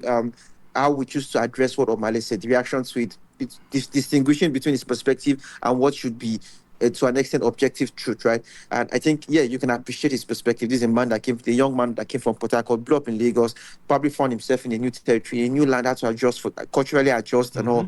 But so yeah, that's his perspective, and he feel like okay, Fela Kuti inspired everything. His perspective, is he wrong? Yes, he's wrong to an extent, and that the part in which he's wrong will be corrected. Yeah. The fact that it's being corrected doesn't mean its reality is being dismissed. It's At just that his all. narrative At in this all. particular issue is not right, and it's going to be corrected. And number two, why this conversation can get heated and become a bit me versus you kind of issue is that when artists, and I say this with all honesty, when artists most time, because these people are also my friend, I've spoken to them, when they approach this issue, they do it with they believe they do it with finger pointing, they feel like they are disadvantaged. They also believe that doors are being locked against them, which to an extent I disagree with, which I also do not think it is true. Again, let's like restrict the matter to the person is the subject matter here, to Omale, the case in point. Omale, this is a man that came to Lagos, really successful, has bought houses, right? Like bought 2 Tesla trucks and one of the most successful artists since 2000, right? And it all happened because he made the move here. He blew up, right? And his music was accepted. If your music wasn't accepted in Lagos, I mean, I don't think you would get to the point you get to. So is there again? I think that has been established. So let's not belabor the point. Belabor the point. Speaking Yoruba is an advantage, all well and good, but Lagos gives you a fair chance to compete for what it is worth. P-Square moved from Jos to Lagos. They competed, they blew up. The band moved from Kaduna to Lagos. Am I Kind of like from maybe not Jos? from London to Lagos because he's born in Kaduna, grew up in London. They moved to Lagos. Iman Donjazzy, they were successful. The Choke Boys from Jos to Lagos, successful. Mode 9, Odumodu Black from Star Plus from Abuja to Lagos, successful. J Martins, Flavor, Nigero, Zoro, Fino from Enugu to Lagos, successful, right? We've seen this Zulezu from Kogi State, Benue to Lagos, successful. We've seen this play out a couple of times. The Migwa brothers. And Yeah, they did speak then Yoruba. the Shadi, Rema, the Uzama brothers to Lagos, successful, right? So what happened is that and the reason why they are successful is that number one, if you make pop music, the people like Lagos is a commercial center. To an extent, you speaking Yoruba is an advantage, but at the same time, if you make what people like, the money will move to you and you blow up and you become successful. It's as simple as that. I don't think Zeridil or Famous Pluto can speak a lick of Yoruba, but they make music that moves the street, and that's it. The money moves to them, and they blow up, and that's all. It's all well and good, right? So that settles that. Yeah. Lastly, now let's talk about blowing up, like developing regions and helping other ops to grow. So the reliance on Lagos is not going to. There's not going to be a reliance on Lagos. This is a bit tricky. Number one is that Lagos will resist that. Resist that in the fact that they're not going to stop other regions from growing, but Lagos will not stop growing. Money will not stop coming here. People will not stop investing here. So as you are growing in those regions, Lagos is also growing at a faster rate. So there's that, and that's why I didn't do that as a competition thing. If no, Lagos I'm wants just to trying to. amplify, I'm just trying to. I don't mind that. I don't care about that. My thing Just let me yeah. let me just make my point, right? So now, that's the reason why there's places like New York, California are hugely strategic when it comes to entertainment industry in the USA, even while they have other hubs across Texas Yeah, and like Atlanta and all. Atlanta is growing as So a yeah, but Hollywood hub, but Los you Angeles won't. is still Los Angeles. Yeah, LA is still LA, right? So there's that. Number two, and I'm not talking about you, Nae, I'm talking about from my own understanding of these artists themselves, where they come from. And there's this idea that the keys are in Lagos, and Lagos are holding the keys and not letting other regions grow musically, which to an extent I don't think it is true. It's not. You have to invest in your place. You have to, and I put this, and I use the Southeast as an example. They have huge, wealthy people there. People with vast resources, and I tell them myself, I say, what is the investment you've done in your region, your rich people? Which label have they created? What opportunity have they given you? Of course, the guy that OG Abba moved to came to Lagos, spent time there. But for what is what, he's probably still in Lagos now, and being shopped around, trying to I don't know if he had a deal already, whatever. But he had a song, Kekeshi, and people in Lagos fuck with the song. They don't know what he's talking about. They couldn't care less what he's talking about. It sounded nice. He came to Lagos. He got an opportunity. And that's what it was. He came alone. And whatever success he has here wouldn't necessarily translate into a major movement for the North. The same way what MI and these guys did. At the end of the day, it is what it was. It was their success. It didn't really turn Jos into a commercial hub or something, right? So you have to invest in your region. People in Lagos have done it. What are the guys in the South? What are they trying to do? They are doing it now in Enugu. I've been there. I've touched base there. They're doing it. You have to do it for your region. You have to go there. You have to invest in yourself. Nollywood used to be Asaba. There was a time when Iweka Road and all this stuff, all the major distributors, they were Igbo guys, and the war didn't end, right? So it's about how you invest in regions, how people can, so how other people can feel like, okay, maybe they don't have to come to Lagos to blow up, and it's happening in Enugu. These guys are hometown heroes there. Like Jerry spent a lot of time, Aguero, they spent a lot of time in Enugu more than they spent in Lagos. And what it has done for Enugu is that these guys are now it's like seeing Jay-Z or seeing, let's use Atlanta, seeing Talk, all these Atlanta rappers blow up in front of you as a young nigga. To be honest, if these guys. if you want to pop as an Igbo hip hop artist, you guys touch a no go. That's and it's you don't have to leave now because there's money there. This beer brands, these betting companies are putting money there. Budweiser is doing show. Max Swax, the biggest OAP there, has his own version of Obi's house there. So there's infrastructure there, right? And these younger boys are rapping. If you look at the number of Igbo rappers from the last 5 years, it's because of they're seeing people blow up there. People drive GLE, people drive really fancy cars without having to leave Enugu.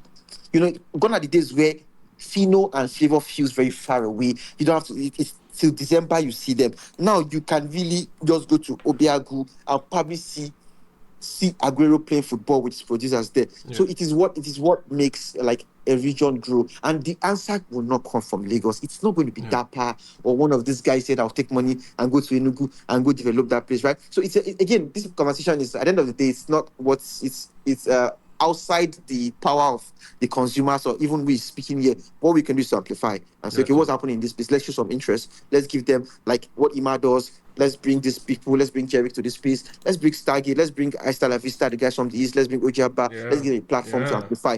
Let's give them a chance. But in terms of infrastructure resources, it's going to be people with the means, the cultural commitment to do it. Lagos has a 100-year advantage. Consistent supply, the hub, the labels are here, everything is here. It is what it is, and if you can get a big song from the corner of your room in Serotonin, I don't think Serotonin has spent a long time in Lagos, extended period in Lagos. He hasn't, and his song is everywhere, right? His song is everywhere, so it is what it is. And look at the end of the day, look at Nigeria. The issue, just to round up, right? The issue we talk about these regions having on a grander scale, it is the issue Nigeria as an industry has, because at the end of the day, everyone wants to export as well. So when these artists themselves, they blow up, they live in LA, they live in London, they live in Paris, and the center, the Lagos, is being seen as a creative and spiritual source where they come and get inspired, they make the music, and they go back. Spotify paid these artists 60 billion, at least that's what they say. No, let me not say that's what they say. They paid artists 60 billion. We know a lot of this money will be distributed to different labels and everything. How much of that money will come back home and everything like that? So at the end of the day, it's what it is. It's the market reality. But the finger pointing is true. When artists approach this matter, they need to approach it with nuance and honesty. I think both are missing, especially the honest part. Omale can say, I'm a young man that came from Port Harcourt to Lagos, a new land, to become successful, and he can now say, and I did become successful. I did make money. I did become it. I was embraced, and my music blew up, and I'm known internationally. Yeah, that's the full story. That's the full story. Not even when he was talking about his that is only him and Burner. I hated that because he could have used that opportunity to platform other people from Port Harcourt that he's actually very cool with, like Ajibo Hustlers. I was K-Star, Ajibo Hustlers, them guys. But anyway, there's so many people that he could have said, but anyways, media training. Get your media training. We're going in circles. It's not any dirty media training. I don't know why guys like to put it media training. We're going in circles. We're going in circles, but he was really referring to who the UK audience knows. Anyway. And honestly, at the end of day, Yeah. privilege is privilege. You might have privilege of connection. You might not have privilege of location. You might have privilege of being a man. You might not have a privilege of being white. Everybody will be fine. Everybody has their own privilege. Everybody get their own. Just we can move on. Real quick.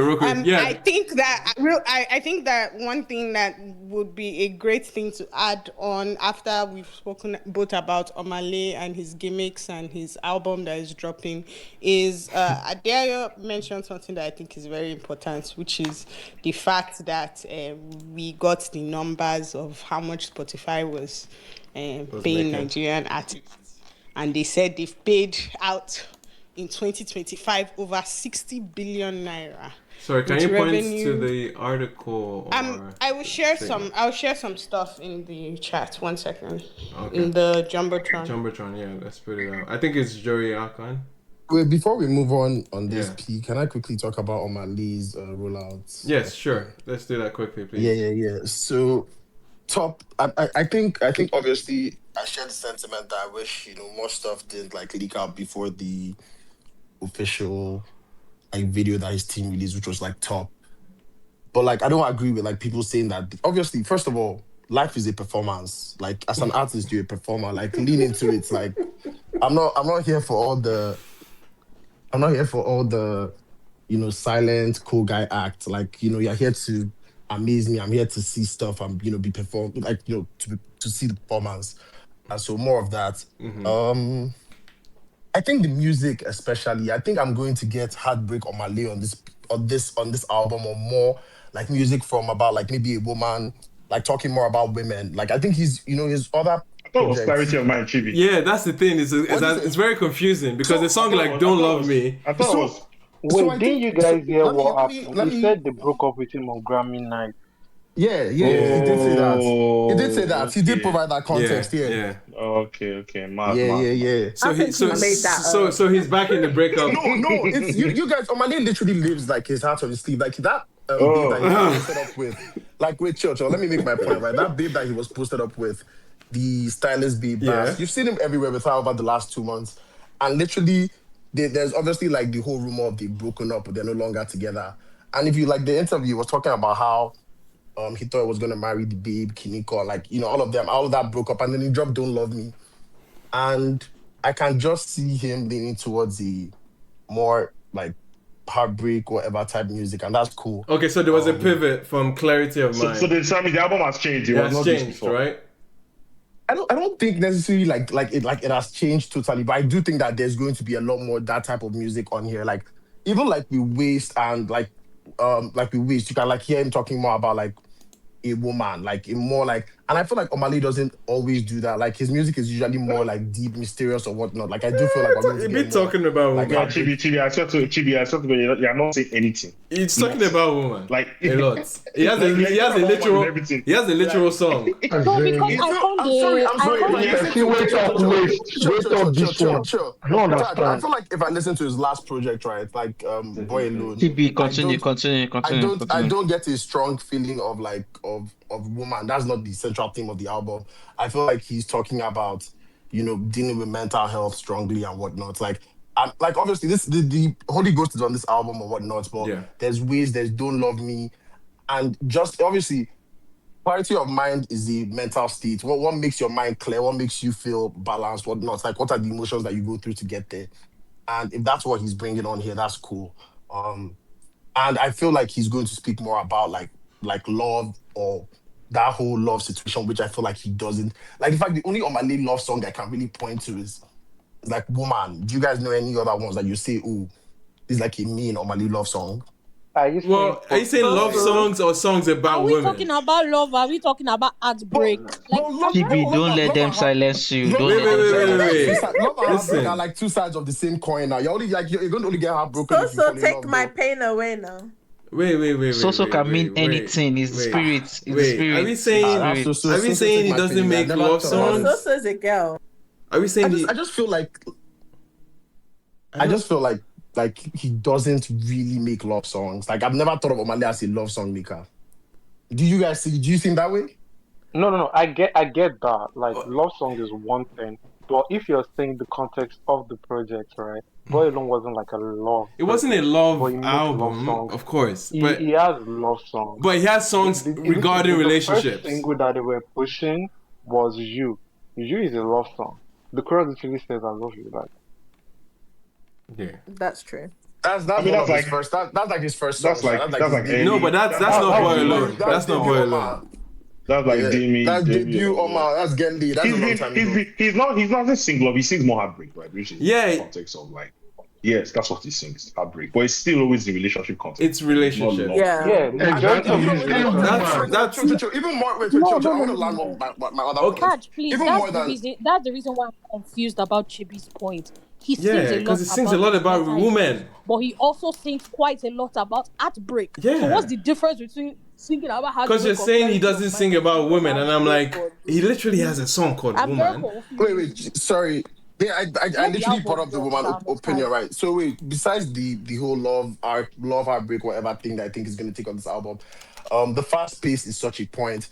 I know someone was asking what was the like resemblance between this and the Rema soundscape and whatnot, and you can tell that he wants to make like faster music, more like danceable music, like even if it's like love songs, and he's always done that, to be fair, but maybe just in like an extra dimension, he's trying to add that element to make it more dance pop, like, you know, it's going to still have the emotional side of it, but it's going to be very danceable to an extra level. So that's what I think with the rollout. And I do think that obviously it's like everybody's speaking about it, and that's the whole point. Like, you want people to speak.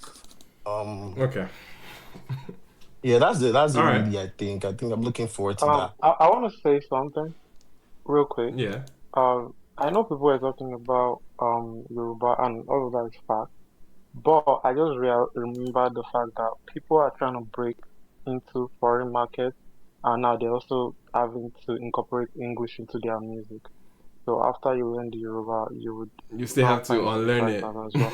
I'm screaming. No, because we talked about that dynamic, and it's even linked into the Spotify numbers. It's even linked into the Spotify numbers that is up on the Jumbotron about how streaming revenue from different parts of the world are very different, right? Like, we talk about the Nigerian streaming costing or providing only $300 when the equivalent of the same streams could give you 3,000 somewhere else, right? But then again, Spotify numbers, they said they've shared. Belema, did you want to expand more on these Spotify news?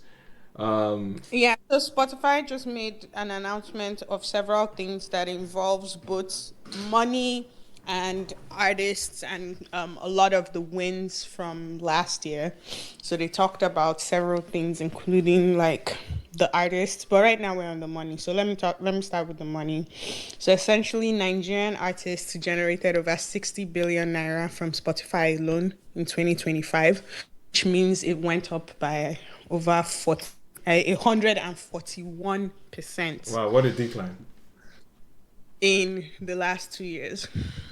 So 3.3 billion of that money came from streams and people listening for 1.6 billion hours. And that was the amount of time that was generated by Nigerian artists on Spotify alone. Around 58% of all royalties were generated by independent artists or labels, which technically majority of Nigerian labels are independent labels, apart from like the big ones that we know. Local streams of Nigerian female artists grew by 55% year on year. And essentially, like, nearly 2,000 Nigerian artists were added to editorial playlists on Spotify. And outside of editorial support, Nigerian artists were in 320 million user playlists, and 12 million of those playlists were in Nigeria. So again, a lot of your audience is in Nigeria. And 60, yes, because 320 million user playlists and only 12 million, not even up to a quarter of 320 million was in Nigeria. Gotcha.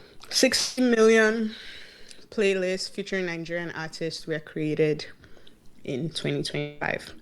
Okay. But essentially, Nigerian music is growing, like anime and alternative pop, and it's like a fast evolving, landscape. I'm trying to find the artists, but I believe like they said the most streamed artist was, I believe, Burna, in the most streamed Nigerian artist in the world. Burna, Ira, and Ira, Rema. Like yeah. I think one of the things that was also exciting and interesting to see was some of the details of like the most streamed songs. And it was very interesting because it was exactly like the things you would expect. So the People by Libyanka, the Calm Down remix, the basically all the songs that you are thinking about, those are the ones that were there. So yeah, okay. It's interesting. I don't know if anybody has like more details. So it's funny how they put Santa as number one most streamed song. Oh yeah, that's the most streamed in Nigeria. Song. Yes, from Nigeria. Santa. From Nigeria. And they tagged it as and they tagged it top streamed with top Afrobeat song. Wait. So here's the thing. I know you want to have an issue with Raul Alejandro and all of that, but it is the most streamed song that has a Nigerian artist on it. Yeah, I think that's the context. Yeah. So wait, I was gonna ask. I don't know. In general, I don't know what direction you're trying to take it. No, I think it's just a label of. I was trying to say. I was trying to ask you a question, like in terms of so these are like streams. This is globally, right? For Nigerians, right? Like globally. How Nigerian artists perform for Nigerian artists. So like Nigerian heritage, like now would be like an Udil fall in this list, or like would he be UK? Like good question.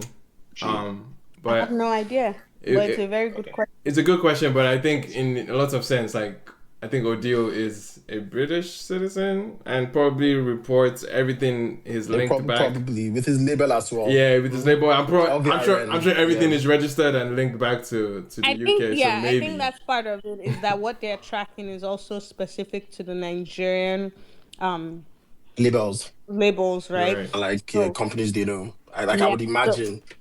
So yeah, that's where you get like the whole bit about like the fact that 55% are what's the word?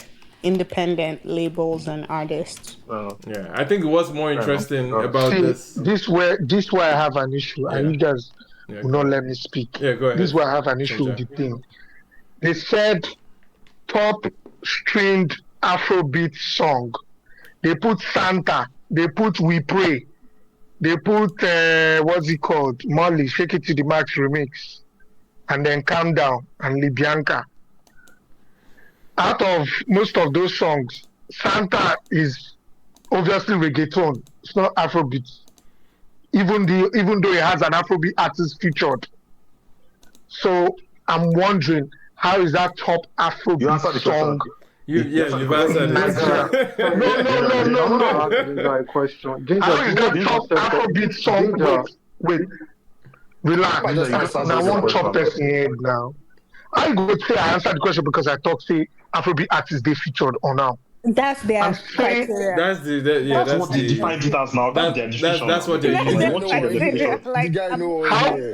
was it stated publicly that that's the decision that they took, that if an Afrobeat artist is featured on the song, that record automatically becomes Afrobeat? So okay, why fixating? Wait. Do you know the concept of a primary artist? Do you know the concept of it's not even that. It's not even that. It's not even about primary artists. Can you guys hold on 1 second? It's just data collection, man. So, and I think this is where I get a little confused, Gingerbread, so please forgive me. But you're very focused on the Santa song, which is very interesting because if I listen to all the songs on that list, the song that I find to be the least quote-unquote Afrobeats is the Coldplay song. You forget there's a Coldplay song. I was pointing that to as I was coming to that. I mentioned it. But she's pointing on that's pop rock. That's pop rock. And I don't know what it's doing there. Ginger. Our frequency. They literally told what the criteria is. These are the songs with Afrobeat artists. Are the That's most it. It's not saying these are Afrobeat songs. It's not spelling, hey, this Bedu right there is a like this we praise an Afrobeat Bedu. You know what I mean? It's just a song that has an Afrobeat artist. There's a list that says. Wait, you guys are not getting. No. There's a list that says top Afrobeat artists. That's top most streamed Afrobeat artists. Then it now says top most streamed Afrobeat songs. Right, we can correct. Yes, we can correct them. We can correct them and say yes. That's what I'm saying. You can't call it. You can't say. You can't pick top most streamed Afrobeat songs, and you're having a pop rock song and a reggaeton song and and say that's the top most streamed Afrobeat song in Nigeria. Ginger, their definition of Afrobeat in this context is that there's an Afrobeat artist on the song, right? Do you understand? So as long as there's an Afrobeat artist on the song, they are considering it from a data collection from perspective. A data standpoint. It's all to say what were Afrobeat artists doing in the world, essentially. It's not necessarily. If you don't like that, you can get Spotify and tell them they should fix up. Spotify needs to fix up for. So how do we wait? So if you're trying to give us breakdown on the Nigerian space and the Nigerian music space, that this is what is going on. Relax. You are the global. Relax. Ginger, your mic. I beg. Please, I'm begging. Actually, you know what's so funny is that this was the same issue that came up when we were talking about the Rema, what is it called? One hit wonder thing. They were very clear on what the criteria for what they were doing was. Yeah. We didn't have to like it. We didn't have to agree with it. Right. But it matched the criteria of what they were looking at. Right. By the time that was done, within 6 months after that article came out, he literally defied their criteria. So what I need you to understand is when they give you something in the context of a very specific set of rules, follow that specific set of rules. And we're not dismissing Ginger's aggression towards how they touted it. Yeah. That's not the point. Yeah. That was not what they were gauging for. And also, this was specific data, which again, you people should be happy you're getting data because a lot of these companies are hiding their data. They hide it. Right? Yeah. But this is data that speaks to Nigerian listeners, artists in the global space. Right. So what you need to even look at here is that we're always talking about this person is making music for Nigerians versus this person is not making music for Nigerians. I think what this data even tells us more than anything is that people should just be making music. Because the reality of things is that it has been proven that from this data, most of the listeners to the music are not Nigerian. But then again, there are different things to consider. You are forgetting that this is also a Spotify specific data, right? Which means there are people that don't have internet access. So they are not included in this data set. There are people that don't use Spotify. They are not included in this data set. The issue is that people do not understand the concept of a data set. You are given a data set. And that's people are just looking for what you guys do. Argue on Twitter and do stuff. I'm like, why are you looking for what? I think, we're picking the wrong part of this. People are looking for what to. If I'm making money, look at data, and that's what you put out of it. Yeah. Sorry, but if I'm making money in Afrobeats, why are we in this position? I think we understand the criteria, but I think Ginger's point is that he's criticizing even naming the list that's top most Afrobeat song. That's but it's all part of the business that they are running now. Like, do you think they were gonna put? Do you think there's any profitable data, or would they get clicks if they don't like from other countries? Like now, okay, Santa being there, his own country. So what you're trying to say is that we're being rich baited first, right? Yeah. Anyway, I'm more interested in the last. I'm more interested in the last piece or last paragraph of the report where it talks about the growth or the depth of listenership.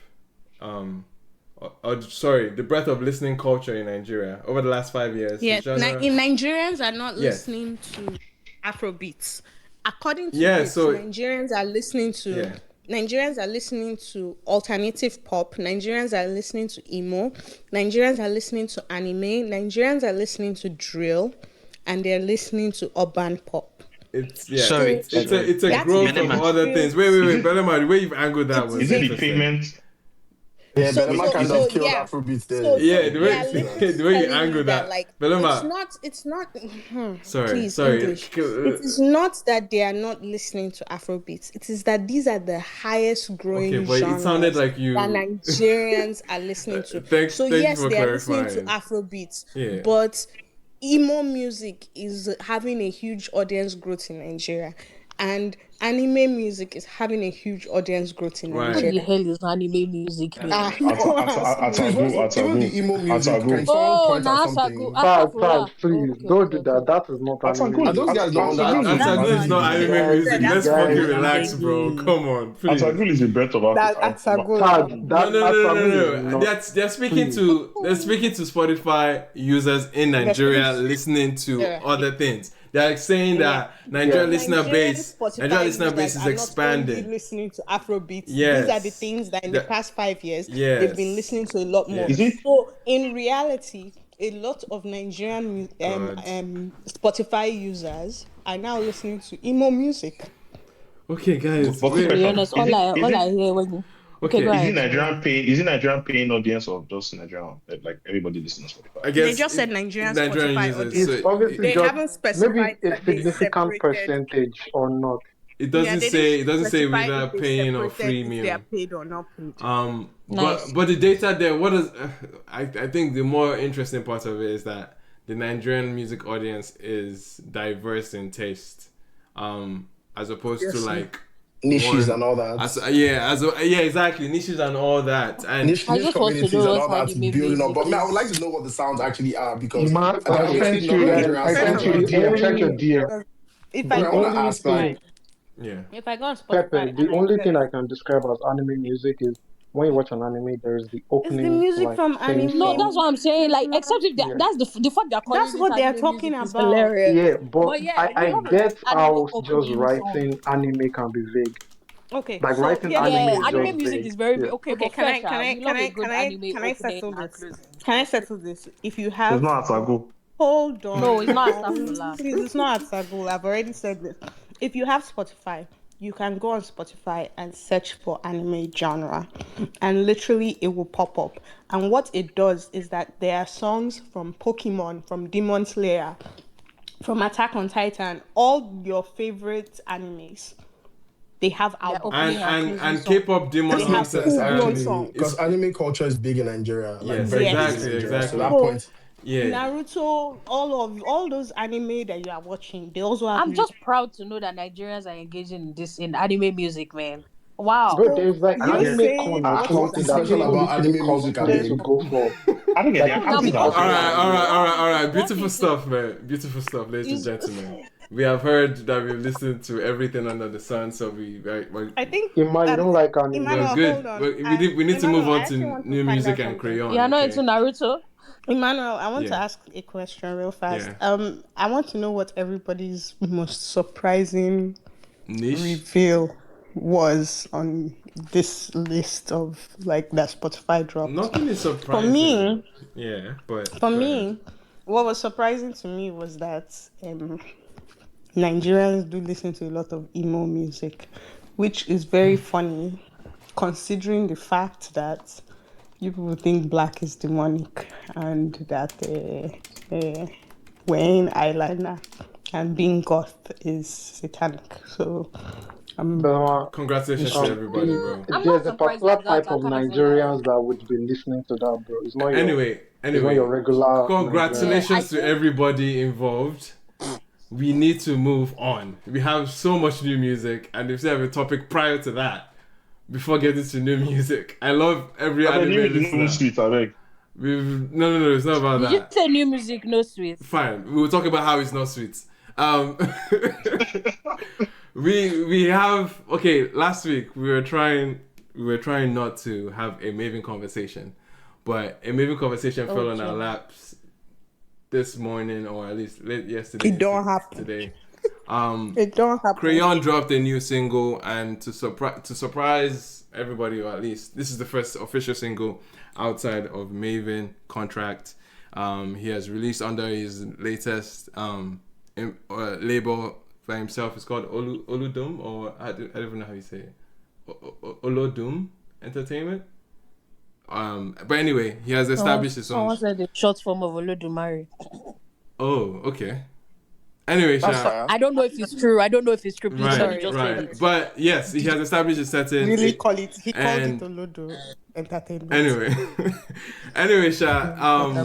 We witnessed a what can obviously seem like a classic Twitter crash out. Very sporadic tweets about Maven, about sometimes football. Sometimes it was just how they'll crumble. Yeah, but obviously the main crux of the break or the crash out was Benefice. Yeah, but the main issue that we all talked about, everybody kind of picked up, the blogs picked up, was him addressing his former label, Maven, in some of the situations. He has cited, I don't know, I'm trying to get the specific tweets so I don't misquote the guy. Something about they collected 200 and something million and he didn't see shisha. Yes, so we have the issue of collecting million not being paid. Maven's not allowed. Trying to say I feel blue eye. Marvel is not allowed. Marvel got a shot from nowhere, which was interesting as well. I'm so sorry. Marvel's response was the guy just looked up there and said, "Who I go attack for you? I go use blue." Yeah, Don Jazzy, now my boy, they mad. Like, I'm very, very like jaw dropping like tweets, and we're all shocked. And by the way, an aspect of this is I also want to, before we go into this conversation, of course, there's elements and there's even allegations and stories that we've heard. I mean, we've seen Ozedikos kind of even hint at it with the latest tweet about staying away from substance. I don't want us to have a very what would I say? An insensitive conversation about real like issues that could be happening or it could be flaring out in our presence right now. We don't know. And I also want to contextualize the fact that this is a young man that recently lost his mom, right? And surprise, surprise, yesterday was Mother's Day, okay?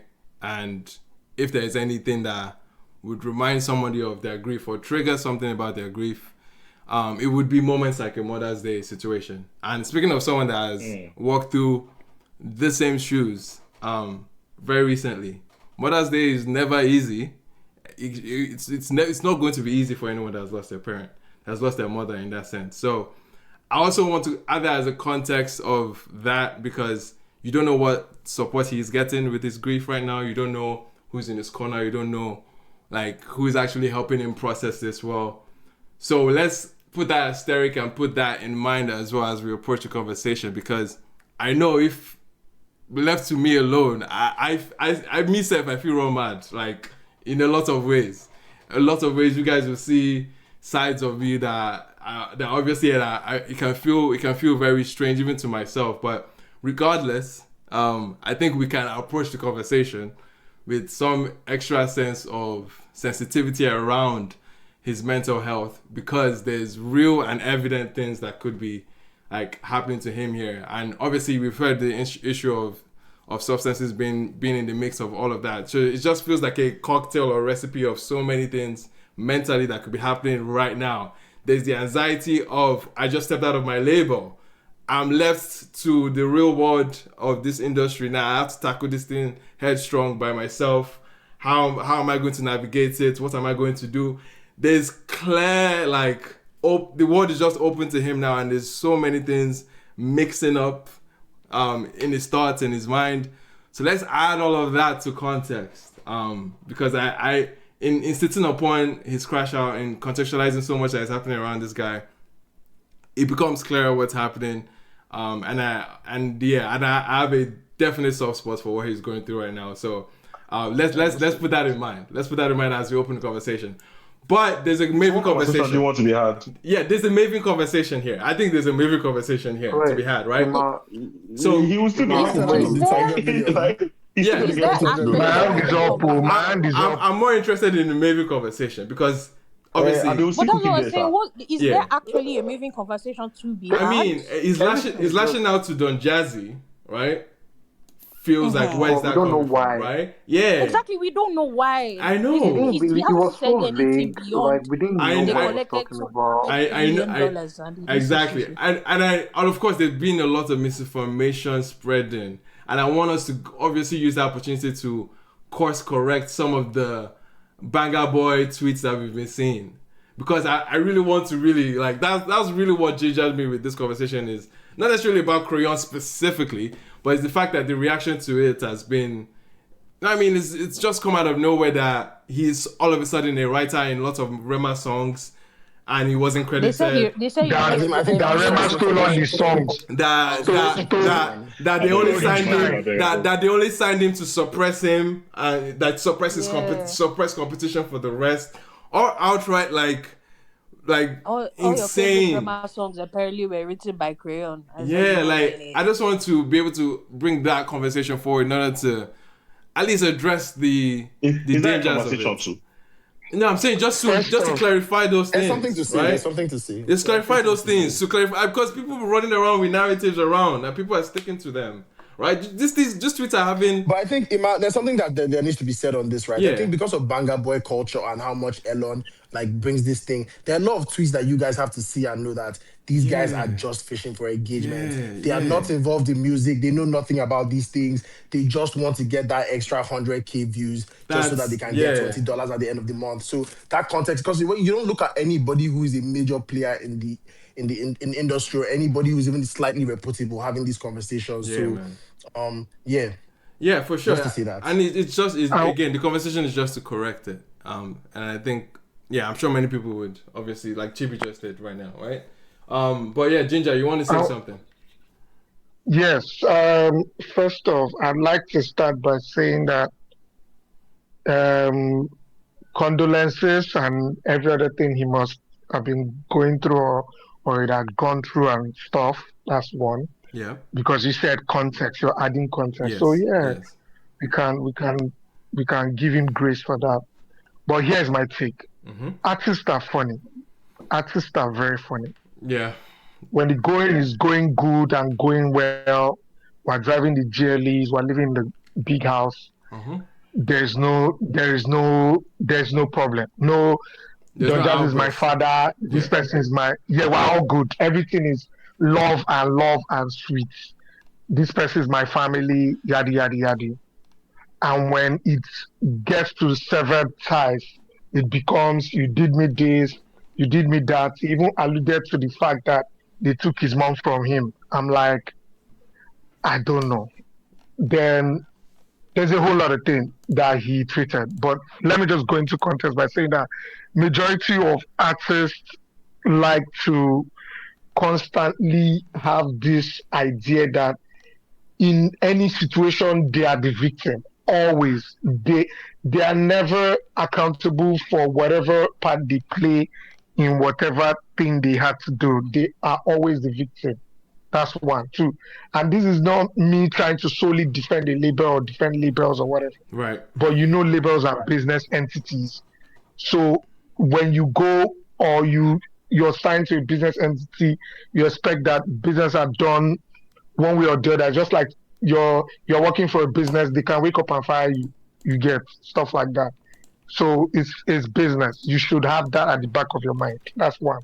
Two, when you sever ties with people, I'm of the opinion that you don't just easily burn bridges like that. Yeah. I don't think the first thing you do when you sever ties is to come and run. A lot of them, we've had examples. Crayon is not the first to do this. Ruga did his own. The other guy did, a lot of them do it. The only person that has not necessarily said anything when he severed ties is Joe Boy. I don't think Joe Boy said anything. No. We can't even say anything. Some people. We can't even go that far to Joe Boy. We can look at artists that have come from Maven and left. Ricardo Banks Tiwa Savage. Exactly. So let's even use. There's other examples. Yeah, so even the likes of, if you're going back to the Maven guys, I don't think Ricky said anything per se that when he left. So I don't think Tiwa said anything. They all have relationships with Maven to this day. They all have relationships with Maven till date, including Korede Bello. Yeah, a good one, including Korede. So I'm wondering what's going on. So if you sever ties with your label, your contract is over and you didn't want to renew. Another thing that I want to say, that if there's anything that we've gotten, even from the interviews that Jazzy has had and most of the people from that label has had, including Tega, you will hear them say stuff like they offer these artists like a renewal, contract renewal, and stuff like that. It's the artists that will not say, no, I don't want to sign for that. I want to go and be on my own. They did that to Ricky. They offered Ricky contract renewal. No, he wanted to be on his own. Do we know he was offered a renewal?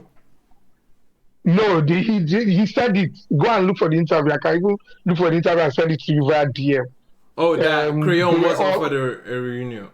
I don't know about Crayon. No, I'm not Crayon. Okay, that's what I'm asking about. I'm speaking Crayon specifically. Do we know? No, not Crayon. No, not Crayon. I'm just saying I'm following the antecedents of what they do, like, or what he said he does. Like, I'm saying Jazzy now. So even when one day was about to leave, he said he tried to pursue one day to stay. He offered him a contract, yada yada, like new stuff to stay, but he didn't want to stay anymore. His mind was made up. So stuff like that. Artists make up their mind. You know, they get to a time they feel like, oh, I think I can fly on my own. Maybe I can make X, Y, Z. And that's natural. And that's natural too. Which is natural. Yeah, which is not normal, natural. But my own is, don't now come out and start, saying all sort of things that are funny because. Okay. And I'm wondering, like, is how, like, when this whole thing was going on and when you were in that same label and everything was sweet, you were getting all of this, you were getting these payments, you were getting these yada yada yada, getting new cars, new days. There was no idea or there was no hint of, okay, somebody's cheating me here, or hint or anything. I don't get it. It's when you now sever ties, then you now think that that's the moment to now say, this was done to me, this was not done to me, this was done to me, this was not done to me. Stuff like that. I find it funny. Artists do that a lot and it's very funny. It's very weird. Yeah, I mean, for sure. I think what you're saying, for me, I can't take, if you ask me, in most cases, because I've had my own fair share of artists like heartbreak. Artists no be people where you go say you want trust 100%. Artists they go chop your eye. Artists they will wake up tomorrow like this. I'm sure every exec has an artist. I'm speaking from experience. Artists go do you shaggy. They go use I see shaggy artists.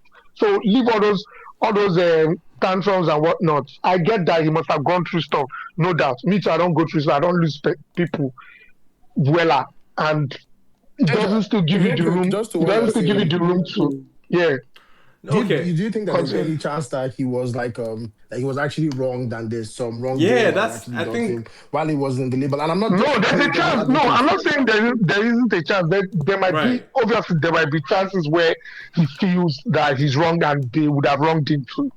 But I'm not saying that's the totality of it. Like the label did stuff for you too.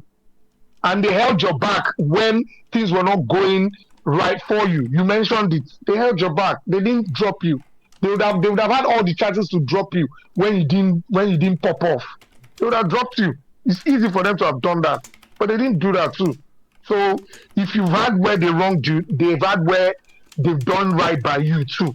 So they dropped the twins, the DNA twins. They weren't popping up. They dropped them. It's business. It's not any clinical. It's business. Artists have to start knowing that. Yeah, for sure. But then, I think obviously a response from Maven, which I hardly would envision them making a comment on this to even clarify or to shed more light on some of the comments, because what he has said is very vague in his crash out, and there are no specifics to it, right? It just feels like a lashing out to the entire, I mean, the main figure of Maven, Don Jazzy. Like that alone should speak volumes to his resentments now that he has for Maven. But I don't know if Maven would add any comments to it, because I know, we do have a few, reps, of course, listening. But I'm very, very curious as to what could have transpired, or what he could be alluding to. That would obviously trigger a lot of this sentiment around this. But regardless, man, I'm hoping the truth in some instance comes out one way or the other. But other than that, we might not have too much to work with now, based on all that we see and all that we do know. But shout out to Crayon. Some people also read it as, the timing of this as well, very convenient to crash out, because he just dropped a song.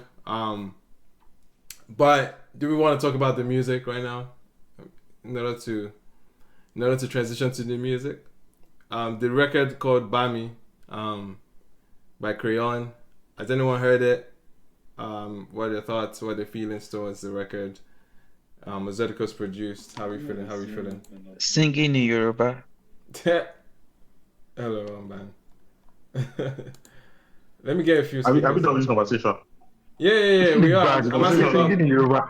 Is that not job boy now? Because anything you want to, I feel like anything you want to say, anyone will have conversation about this conversation will involve cooking him, and you already made us feel emotional for him, so let's just read. Wait, because no. Listen. Wait. Hold up. Are we speaking about? They are blaming you for emotional intelligence. No.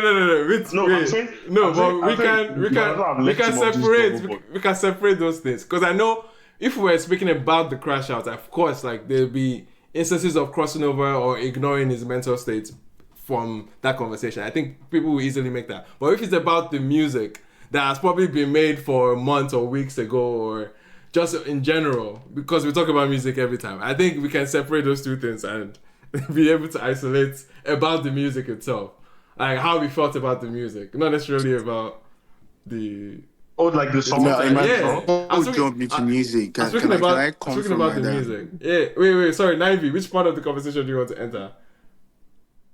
The whole Korean thing and the business side of it. Okay, all right. Then we'll move to the music shortly after this. Okay, but yes, how are you feeling? All right, so good evening, guys. So I have like an opinion. Okay. I would like to share, because after the crash out yesterday, couple music communities were having the whole conversation, and I think the whole conversation diverted a bit to the side of person saying, I think this conversation that has happened very well, but having fresh approach to it. Person saying Mavens are not paying attention enough to other artists apart from the two top artists. There's the two big artists, the Ara, Nazara, and Rema. Then something struck me yesterday. I think I might have shared it with I think Dante earlier today when we were talking. I think I would just like to, mention it in the course of this conversation that big shout out to Crayon, yeah. And as much as like you said earlier, if persons are paying attention to Crayon, there's this interview he did with Coty a couple months ago, and he said some private stuff as regards the use of substances and how much it's really, really it's temperamental or whatever. Like it gets really emotional easily. So that's why I feel like it's sensitive to talk about that. That's why we want to divert to that, but I just want to talk about the business side of it. So this is it for me, yeah. A lot of persons always say something, even I inclusive, yeah.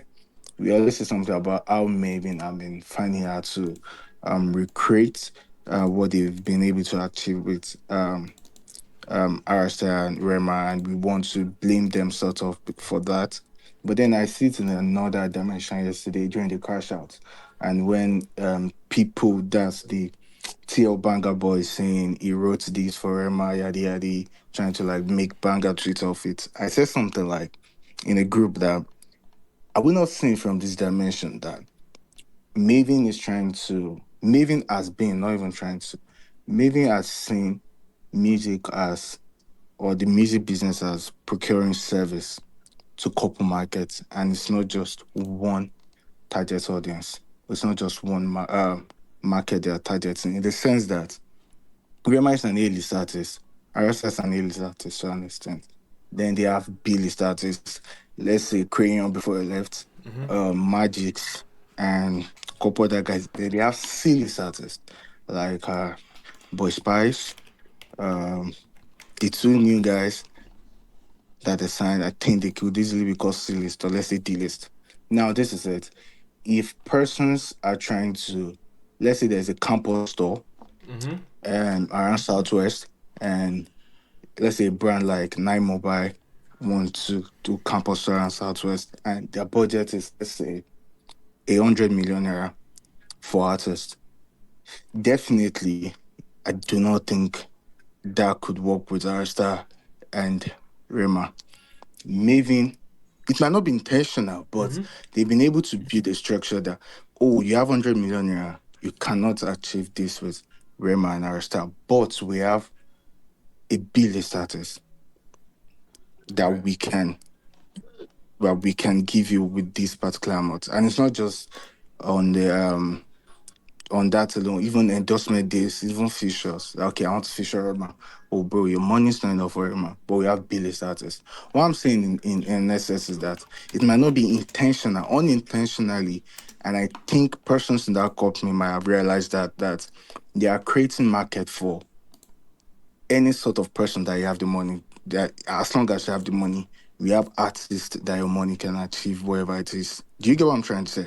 Yeah. And people should see it from a the business angle lens, that Maven from the business lens that Maven's as a record label is not just procuring service as A-list artists alone.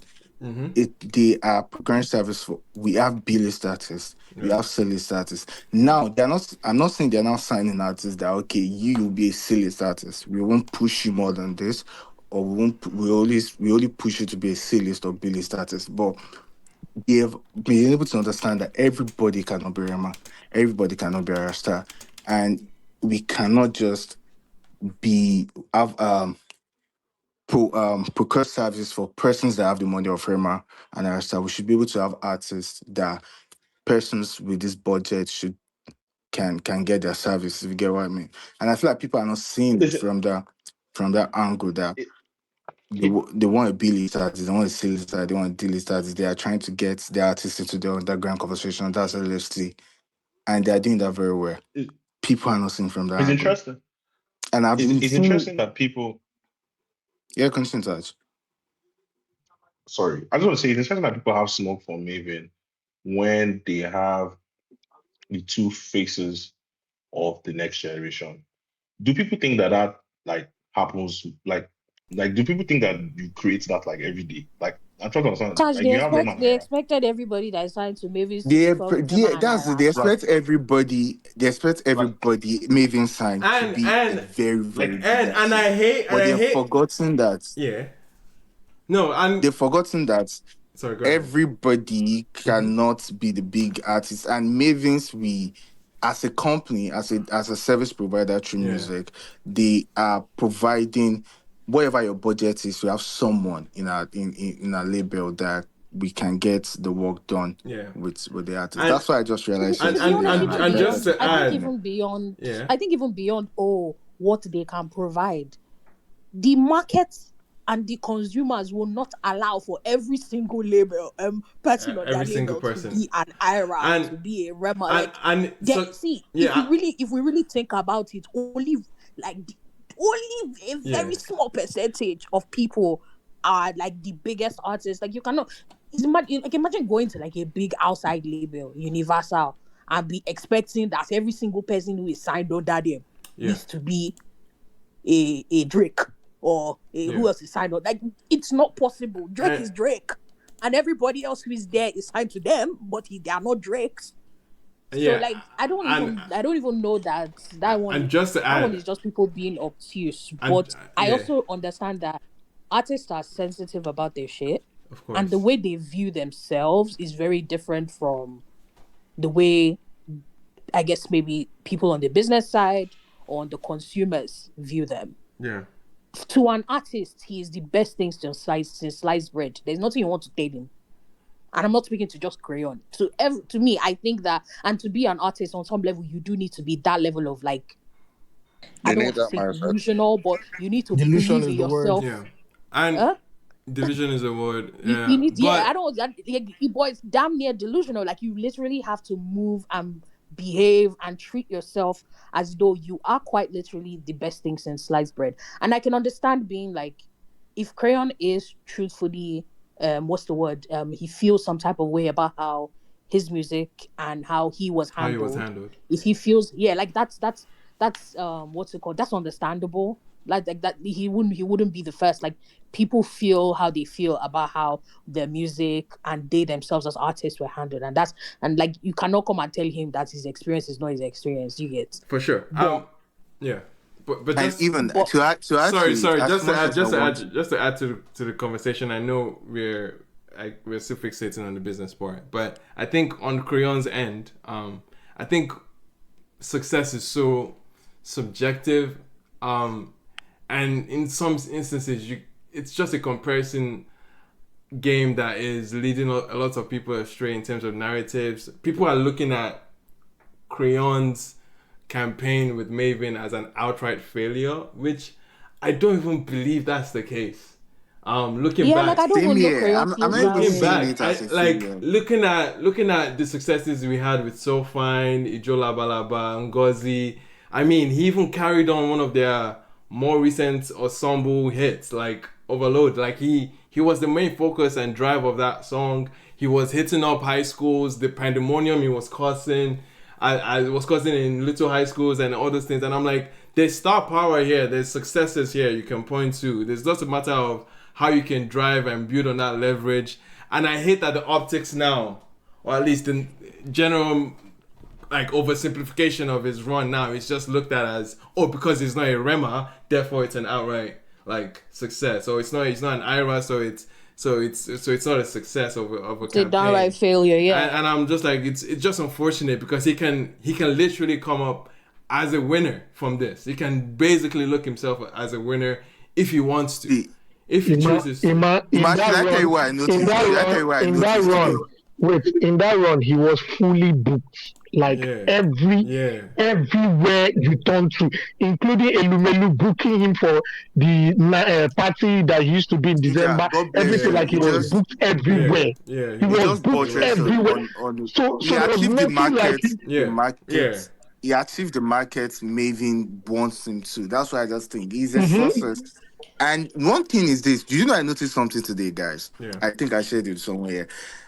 This guy has bought his if you really believe in your arts, yeah, Mm-hmm. and you're living a label, a very well structured label, you have the next 2-3 years to prove yourself that yes, Yeah, you can do it. And I feel like that is, I don't want to use the word pressure, but that is what yeah. I want to see with Crayon right now. Mm-hmm. Ruga did that, proved himself, went back to go and buy his catalog from Jonesy. I was trying to stream Ruga's first EP today, and I was seeing his new record Jonesy. label Oh, the new now record as the label. publish Sorry. the new record label Planet. Oh, Is that's it? mad. Oh god, Shout as out one to of the him, man. That's publishers, big. and I'm like, That's bro, dope. That's dope. that is. I mean, this is you showing them that I can do it, and I'm owning my shit again. So and immediately, yeah, I just thought about Korean because it's the latest news as regards this. That, bro, you have 2, 3, 4 years. I see a very young guy. You are very talented. The branding is in your favor. You're very handsome. You can focus on the market and get everything you want.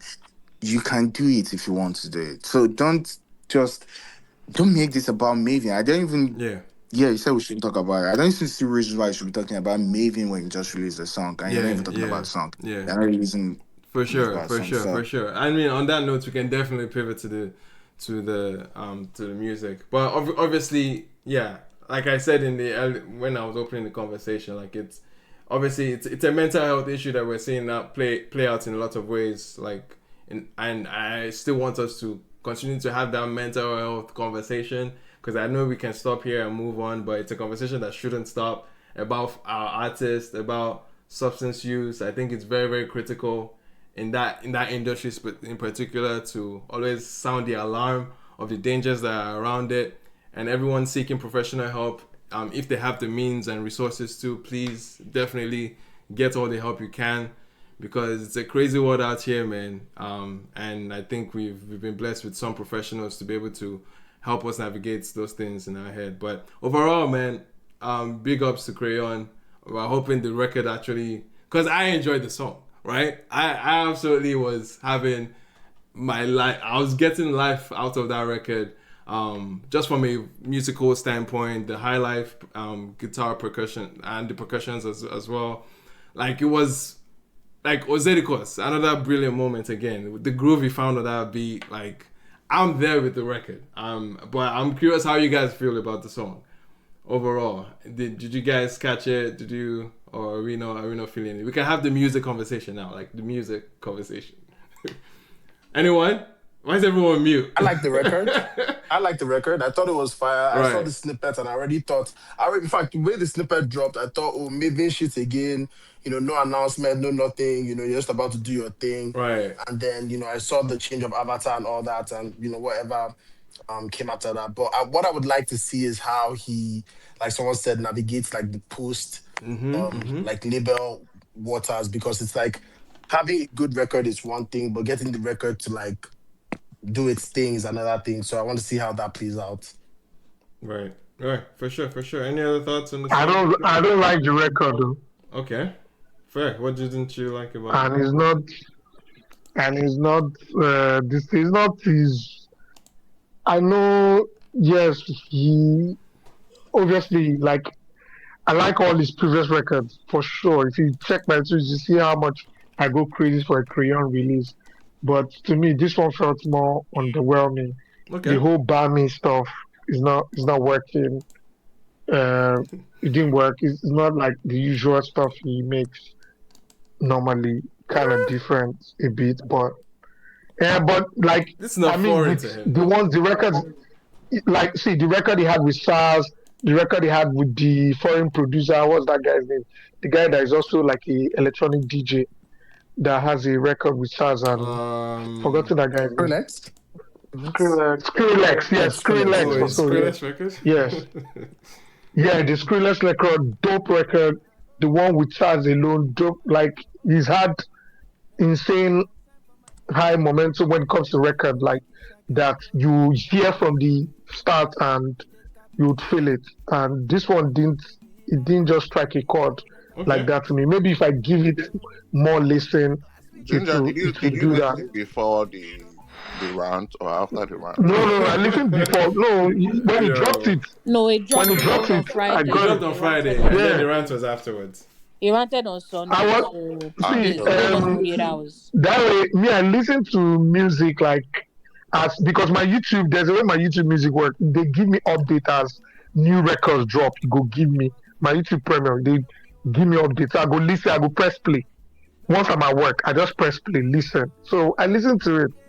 This track, because that's how I got Buffet. That's how I got all the songs that I'm even tapped into is because of how the update is coming to my phone. Right. So if it comes to my phone, it shows on my. Yeah. You're tapped into Mufe. Chibi, we've already. Chibi, you were not here last week. And then when I don't go over these things, I don't kill me on this We map. already talked about it. Don't worry. We have converted Ginger. He's now Ginger is a convert, a Marvel convert. Which is so crazy to say. I'm on Chibi, wait, let me just get Chibi direct. Or when the guy catch me. After I listened to that Tumoweto, I was like, okay, this guy's not bad. And that's what's more infuriating, because it's acting as if we never recommended Tumoweto to him before. All these records on space, all these records, we spoke about all of them, but I guess I said every days I give lists. Me, I said Marvel is that good. Everybody will catch on. He's just that good. Like the music, like the musicality part of him, when he gets into his music bag, is just untouchable. Like there are records like that. No, untouchable is crazy, but it's not untouchable. Like these records are like high replay. Like you play them multiple times. It's just like it's one thing to make a good record. It's another thing to make a record that people are going to loop over multiple times, and Marvel can do that. Like, let's not play with that big. All right. Any other thoughts on? Thoughts on Crayon? Ginger, subscribe. I don't tell Ginger to subscribe to our Sagoon now. See, maybe that one is like now. Brother, We have not But gotten him we to fall will in love get with to Davido. We Atago. cannot. We will get to I'm not Atago. listening to Astaghfirullah He yet. could not have been We too will much. get to Atago because He could not. He could he not was have on been it. to Tensky. He I was don't on know his that Astaghfirullah will work. yeah, So but Atago was on let's a slow song with down. That Black Small by advert was Bones. small. top. Let's talk about it, man. That Small advert by on small. the Atago Let's Black get him song. on on the Black let's get him Bones. on the Tensky train before we start introducing Astagol and Bridgerton to him, please. Anyway, shout out to Ginger, of course. But any other thoughts on Korean before we move to Atago? Because that's another drop for sure. Any other Korean thoughts? I mean, the song didn't move me too personally, but what do you say? Yeah, the song didn't really move me for some reason. Gotcha. Like it wasn't a bad song, but it wasn't a like it it's not a sounds music so song that like regular. yeah, it's just one of those like sounds if this too came regular. on, I will listen, but I'm not going out of my way to go and play In fact, wait, did you say it was Zedikos that made that beat? Yeah. The beat was actually nice. The beat was I dare say with no facts, and I might be wrong. I dare say that older Zedikos beat. Is that an older Zedekos beat? Yeah, it's an old, yeah, it's not a recent one. Yeah, right. I don't have facts, but we don't have any facts to back this up. What I know, what Zedekos is knocking right now, that's an old beat. I had the same drum rolls. I had the same drum rolls I had on One Condition, by the way. If you go listen to it. I actually like the production, but like it just was. There's drum rolls and textures that you could actually hear. It sounds more recent than you think. Maybe One Condition is another old beat too per se, but definitely similarities with One Condition. One Condition is some new sounds, man. Bro, Odenikos has 2 songs dropping in the next 2 weeks. Have you heard those? Have you heard the production? I've not heard his own especially that one that's already making waves on TikTok. So that one boy was singing on it. He's cooking crazy. That guy is crazy. Anyways, go listen to the karakaka. The cowbell karakaka drum rolls. Like those are little things. But that's typical Sukus. Yeah, but I'm just saying it's the same. I'm saying pointing it to a recent song that he has released, right? One Condition. Yeah, but I mean, Ozerikas has always been a highlight Sukus guy, right? So his drum rolls are kind of consistent. It's the same kit. It sounds like the same kit. Oh, it's the same exact. Yeah, it's the exact same plugin he's using. It sounds like. But then again, we'll see. Overall, man. We can move on to Atagu, Black Bones. Obviously, they're exchanging verses. We went to Too Slick at first, but now it's the latest Black Bones single, Hosupa. He had teased the song before, right? For a while ago, because it felt very familiar. It felt like I heard that particular hook. Did he drop this way before? He posted it on like a burner account, and people kind of casted the burner account and were like, "This has to be Black Bones." Oh, okay, yeah, because it was so familiar when I ended up hearing the song itself. But what are we feeling? What are we saying about the record? Black Bones, Atago, Hosupa. Oh, no, but I don't like the song. Yeah. Okay. I'm not a fan of the record like that. What do you mean you don't like the song, bro? What? That's a strange take, man. Very strange take. It's too typical. It's not that strange. It's not that strange though. It sounds like an old Ashake production beat. Like Young John. He has that house, that Young John house, like Afro house, that 99 bounce to it ish. Like somewhat piano arrangements. Yeah. I don't know. I'm not. Wait, what about the Atagu verse? The Arts verse is sick though. But it's tame. It's tame. Sorry, but yeah, go ahead. He tried to do basically do on that very simple beat. Mm-hmm.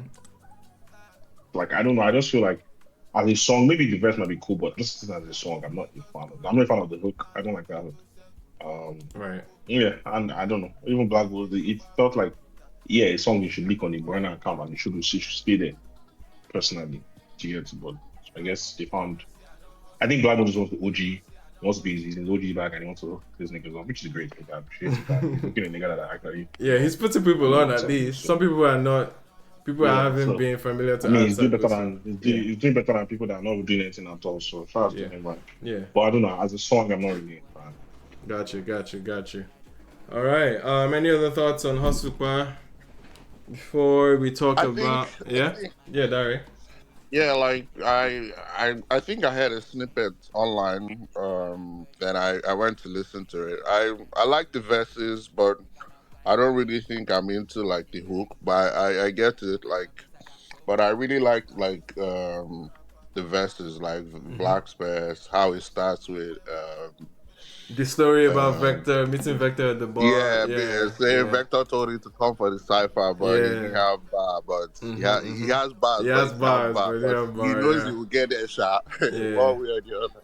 Yeah, so I liked how it started and all of that. yeah. But yeah, but I understand it's not a song that you can really like sing along to the hook and all of that. But I get it. So yeah, but I think I like it for now, but I don't think it's something that I'll continuously go back to. So but Right.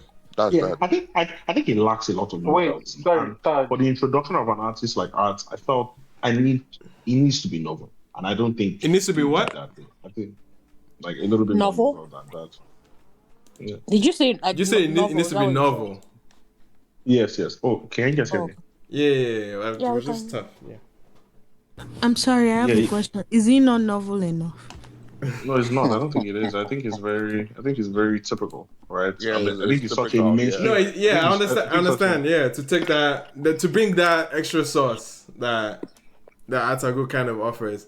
But yeah, it's a case of him playing in Blackbone's world as opposed to Blackbone's playing in his world, and that's why they did the exchange and not too slick verse versus this, right? yeah, but then yeah, and even on the two stick, it just felt like an insertion. Like I don't know, I just wish they created something like I don't know, instead of open a verse here for me to rap and then I'm gonna open a verse on my side for Right, you to rap right, together. right.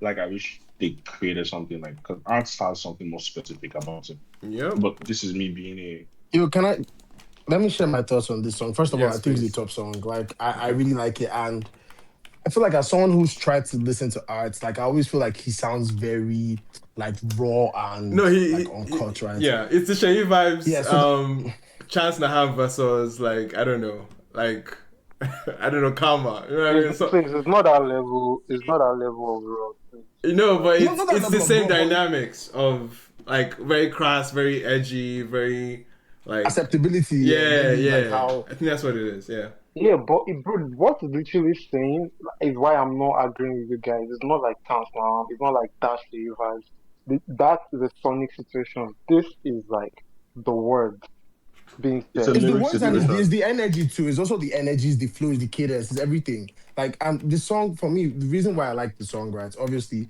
I think like Darius said, like Black is talking about his story as well. Mm-hmm. Just like a little bit of that whole story thing, and it's like a Niger like anthem type thing. Like like I don't want to be hearing no cash or no dollars. Like hustle power, like that's like I can relate to hustle power. Like that is with the hustle. Like I'm trying Yeah. to get that money or whatever.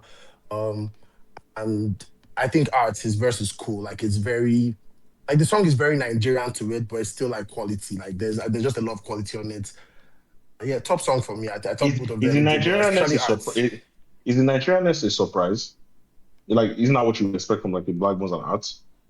I mean, Black doesn't always try to make very Nigerian music. Sometimes he makes, records that can have like very other like But leaning places or whatever. Black Bones singles tend to be Nigerian facing. Like Bro, Black Bones has been yeah, relatable for a long time. So I don't know if that's the point yeah. to give this. Like, I don't know what else No, to even he has expect been from related. I what he's think this saying. is standard release. Like This is in terms of standard for him. direction. Yeah. And then obviously if you pay attention to Arts, Jesus. Arts is an Ikorodu porn star.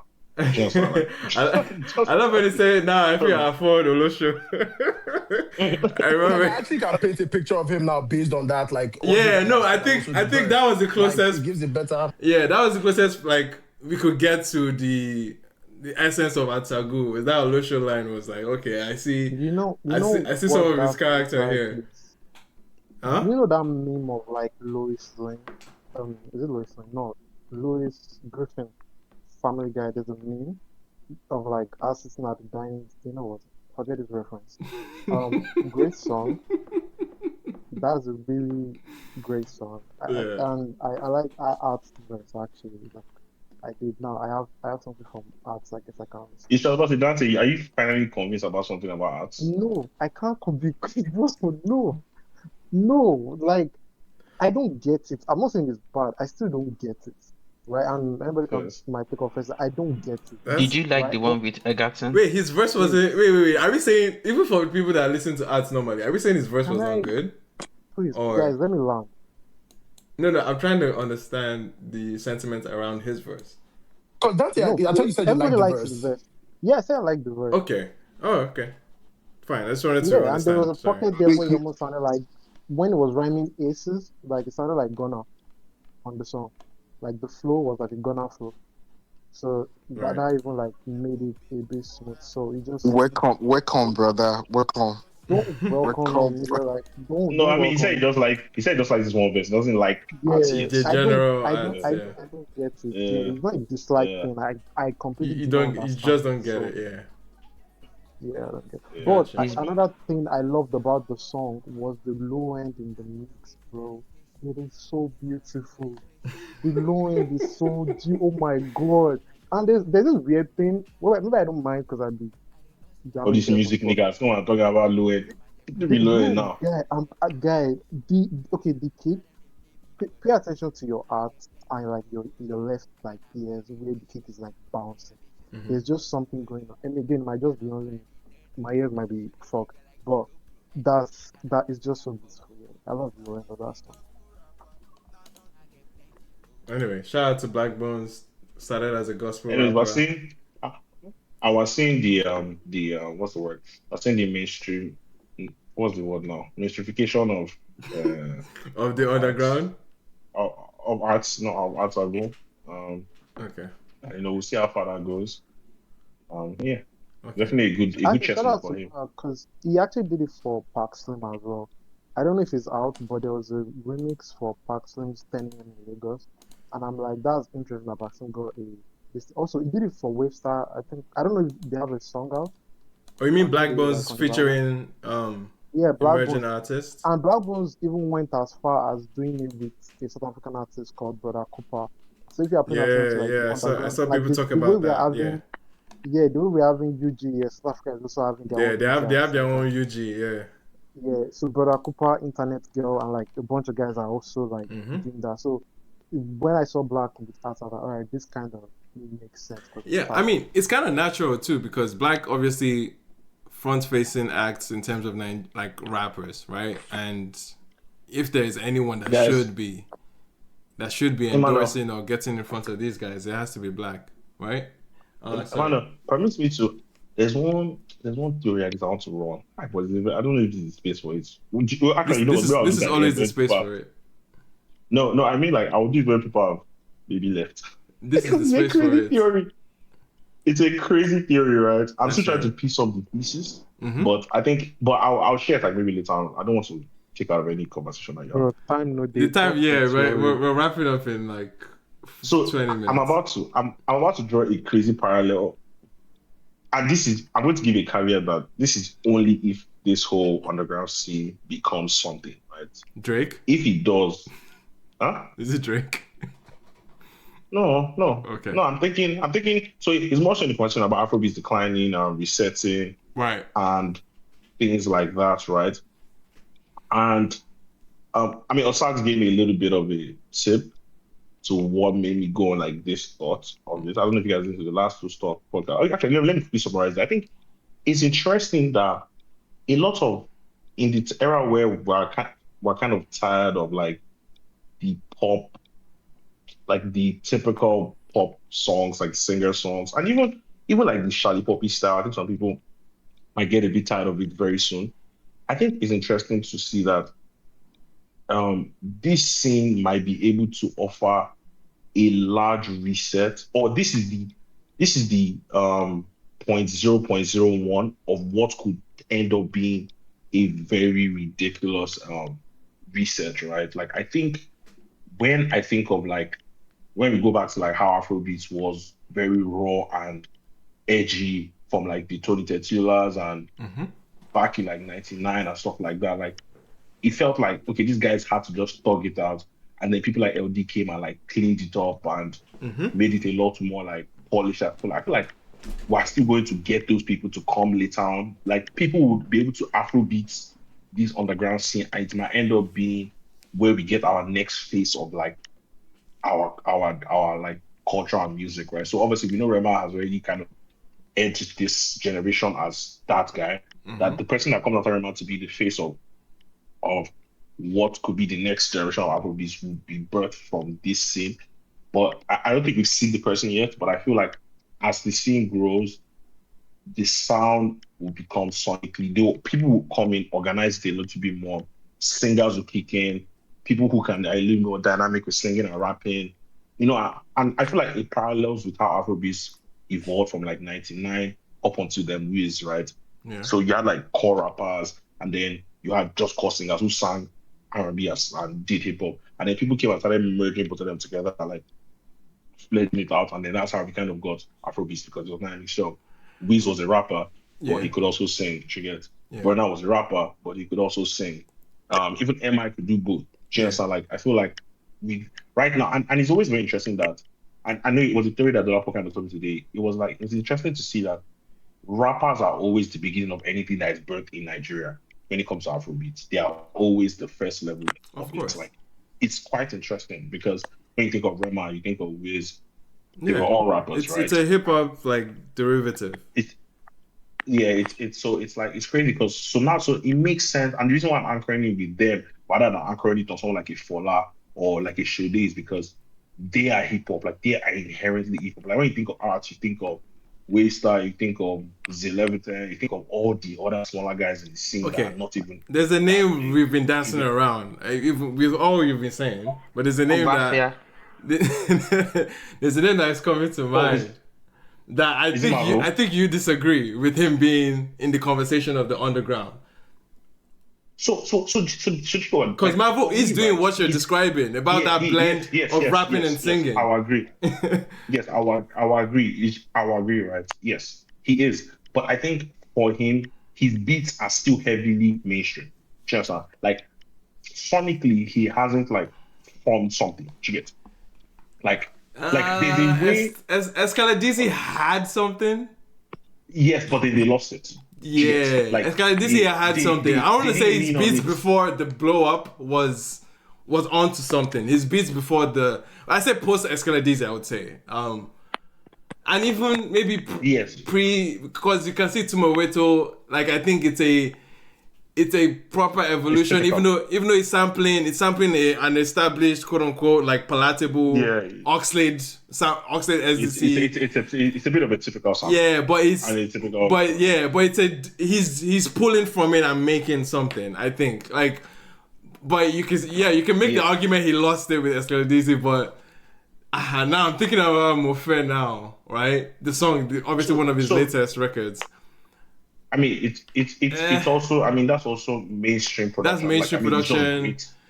Aura Salad. We do say right? Aura Salad is also safe as well. It's to this. I'm a piano just to play. I'm a piano. And that's my thing with him is like he will obviously borrow from it, right? But we need that though. Final boss. He will be the final boss of it. Yeah. I think he has shown what it could be, but I feel like the final boss of it to be someone entirely different, somebody who will really be able to just think about how Rema was able to play that trap feel or play that Afrobeat to maybe feel and borrow from the alter scene, and they were able to cook, and that's how they were able to cook the next. So you want a two-facing act basically, like that's the only way you'll be able to like fully be the face of another generation, because you're gonna have to be different from the Remas and these. And like the typical pop stars that we have currently. Right. And for right now, they are the ones like it seems like they're the ones that they're creating something, and then they're actively building a community. For sure. Actively building a community. But I would still place my bet on what Marvel is doing. We haven't gotten the length and breadth of his musicality per se. He hasn't given us an album to just conclude immediately that he cannot do those things that we are, I guess, pushing or wanting to see from the sonic side of things. I think we'll have a clear view, but I think he's onto it. I think he sounds like as if he has done nothing, but he has done a lot so far. Eski will save us all. He has done a lot in terms of the. But I think I don't like. Oh God, so like, I can't say things like that because I'm also Yeah, no, I can't say no. He has done a lot. Let me just leave it there. But I just feel like he might be an outlier in the whole situation. I think who would really come and own it will be somebody different. Okay. I don't think it would be him. I think he would enjoy privileges of the old and the new, right? But I don't think he will be that next generation sonic change. No, I don't think so. I think he's just going to be able to play both sides, and he's going to be a superstar in his own right. Okay. But just to be the face of another Afrobeats movement, like mainstream movement, that is unique, like the way Rema was, I don't know that it would be Marvel. I might be wrong. But was Rema a face of a movement? I don't think Rema was the face of any movement per se. Was he? No. He was. So that's the thing. He wasn't the few, but that's because he was signed to a big label, right? But like he's the face of like a Sonic. You get like people attribute his like a certain style of delivery to him. But Marvel has that. Yeah, it's that. We're speaking to the style of delivery, right? Like the kinetic, the kinetic vocal, quote unquote, Indian inflections that Rema had. Is that what you're leaning to in terms of him sonically changing? I mean, yes, the voice. But Marvel has something delivery wise though, unique to him. Wouldn't you say so? I was going to bring that up. Taj did not bring that up. Marvel's delivery is not unique enough. No, but that's the thing though. There's not a lot of other Marvels. Oh, okay. Right now, we've not seen enough Marvels. Yes, exactly. Like there's also no more Marvel for me to get like with Rema around when Rema was. See, I've been hearing some things on this TL though. I've been hearing some things though. It was later. Hold on. Is the one not hard enough? Are we not going through enough? I know. Relax. Relax, Adeus. At the mention of Marvel. Adeus go just appear. At the mention of Marvel. No, but I think I know this nigga playing my. Wait, who was I listening to that I got the Marvel impression from? There was someone I listened. Trust me, I came across people that had that Marvel flair. I can't pinpoint it. It was definitely on stream. I ran into something. There will be waves. Yeah, but wait, there's a way that he constructs his choruses and his lamba that is unique. Yeah, you have to give him that credit. Yeah, that nonchalant. I don't think Taj is disputing that. I don't think Taj is disputing that. It's the impact of it. It's the impact of it we're discussing. It's the impact of that and how he does and how he breaks people. Like now think about it. Like yes, we know if you know Rema is not the first to do what technically he did, for sure, right? But there was like. Everything was happening at the same time. The way Rema was figuring out his shit was the same way Flash. Same way Victoni kind of had his own moment too. It was all there was you could tell that everybody just got formed from something in their own way, but they all ended up at the same place. And now it was just a matter of who became the biggest and now took credit of everything. Could it be too early to call though for Marvel? Yeah, for sure. The whole thing is even weird. So that's why I said 0.01. It's a long-winded theory. It's not even something that no, but it's that your theory didn't have Marvel in mind before. It was where I was. Yeah, I didn't have it because do you know why I don't because I don't see a lot of Marvel. I see more. But that's early though. Like I see more similarities.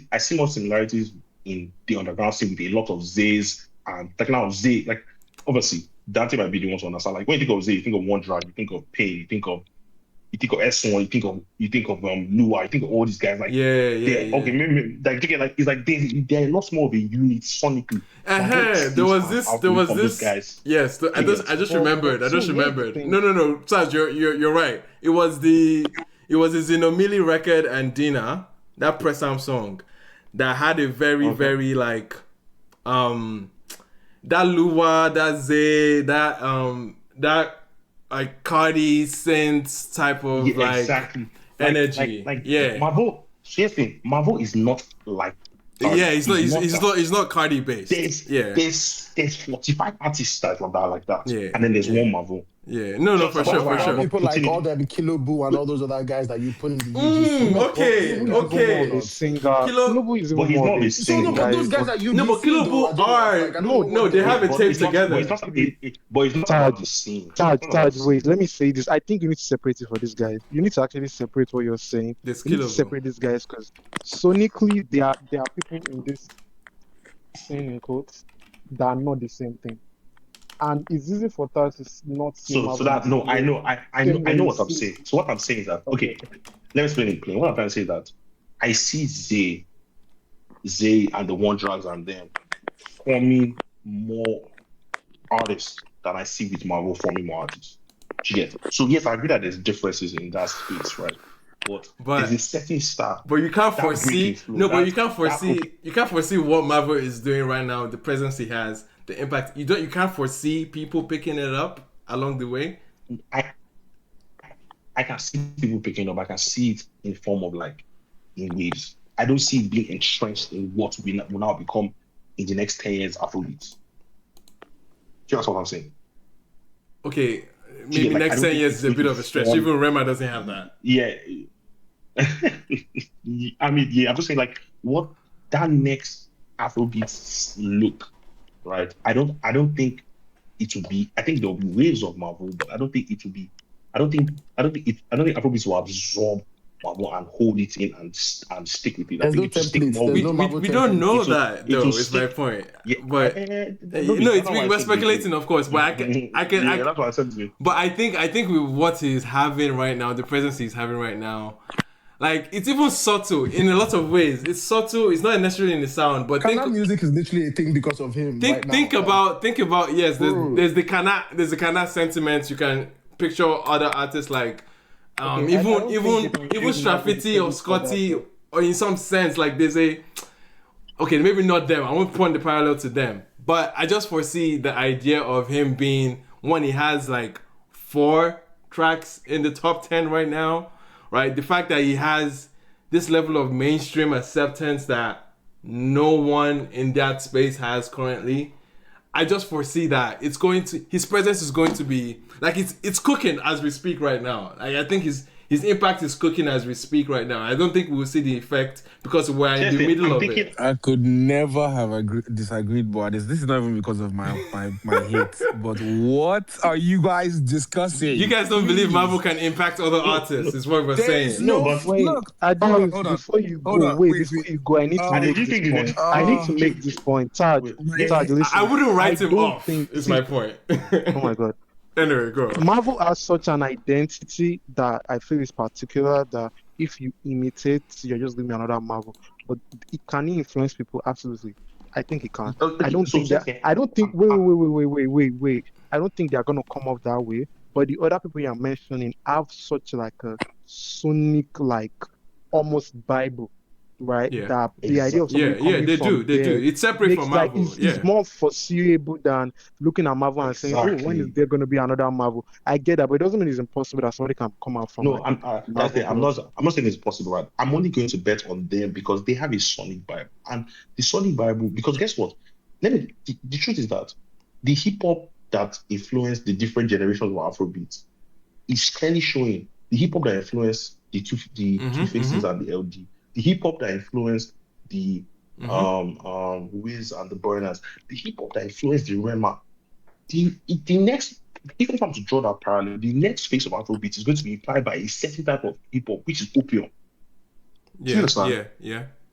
And Marvel is not of that. There's influence. There's opium influence. There is, but it's not as glaring. The low effort, persona quality, like that is all opium music, bro. Like you can't take it away from that. Like it doesn't have to embody it directly, but Nigerians have adapted it differently. They've adapted it differently. There is a separation. There is a separation. Opium. If you are looking at a Lucky, for example, I can see what you're saying regarding like almost the most laid back approach to like delivering music.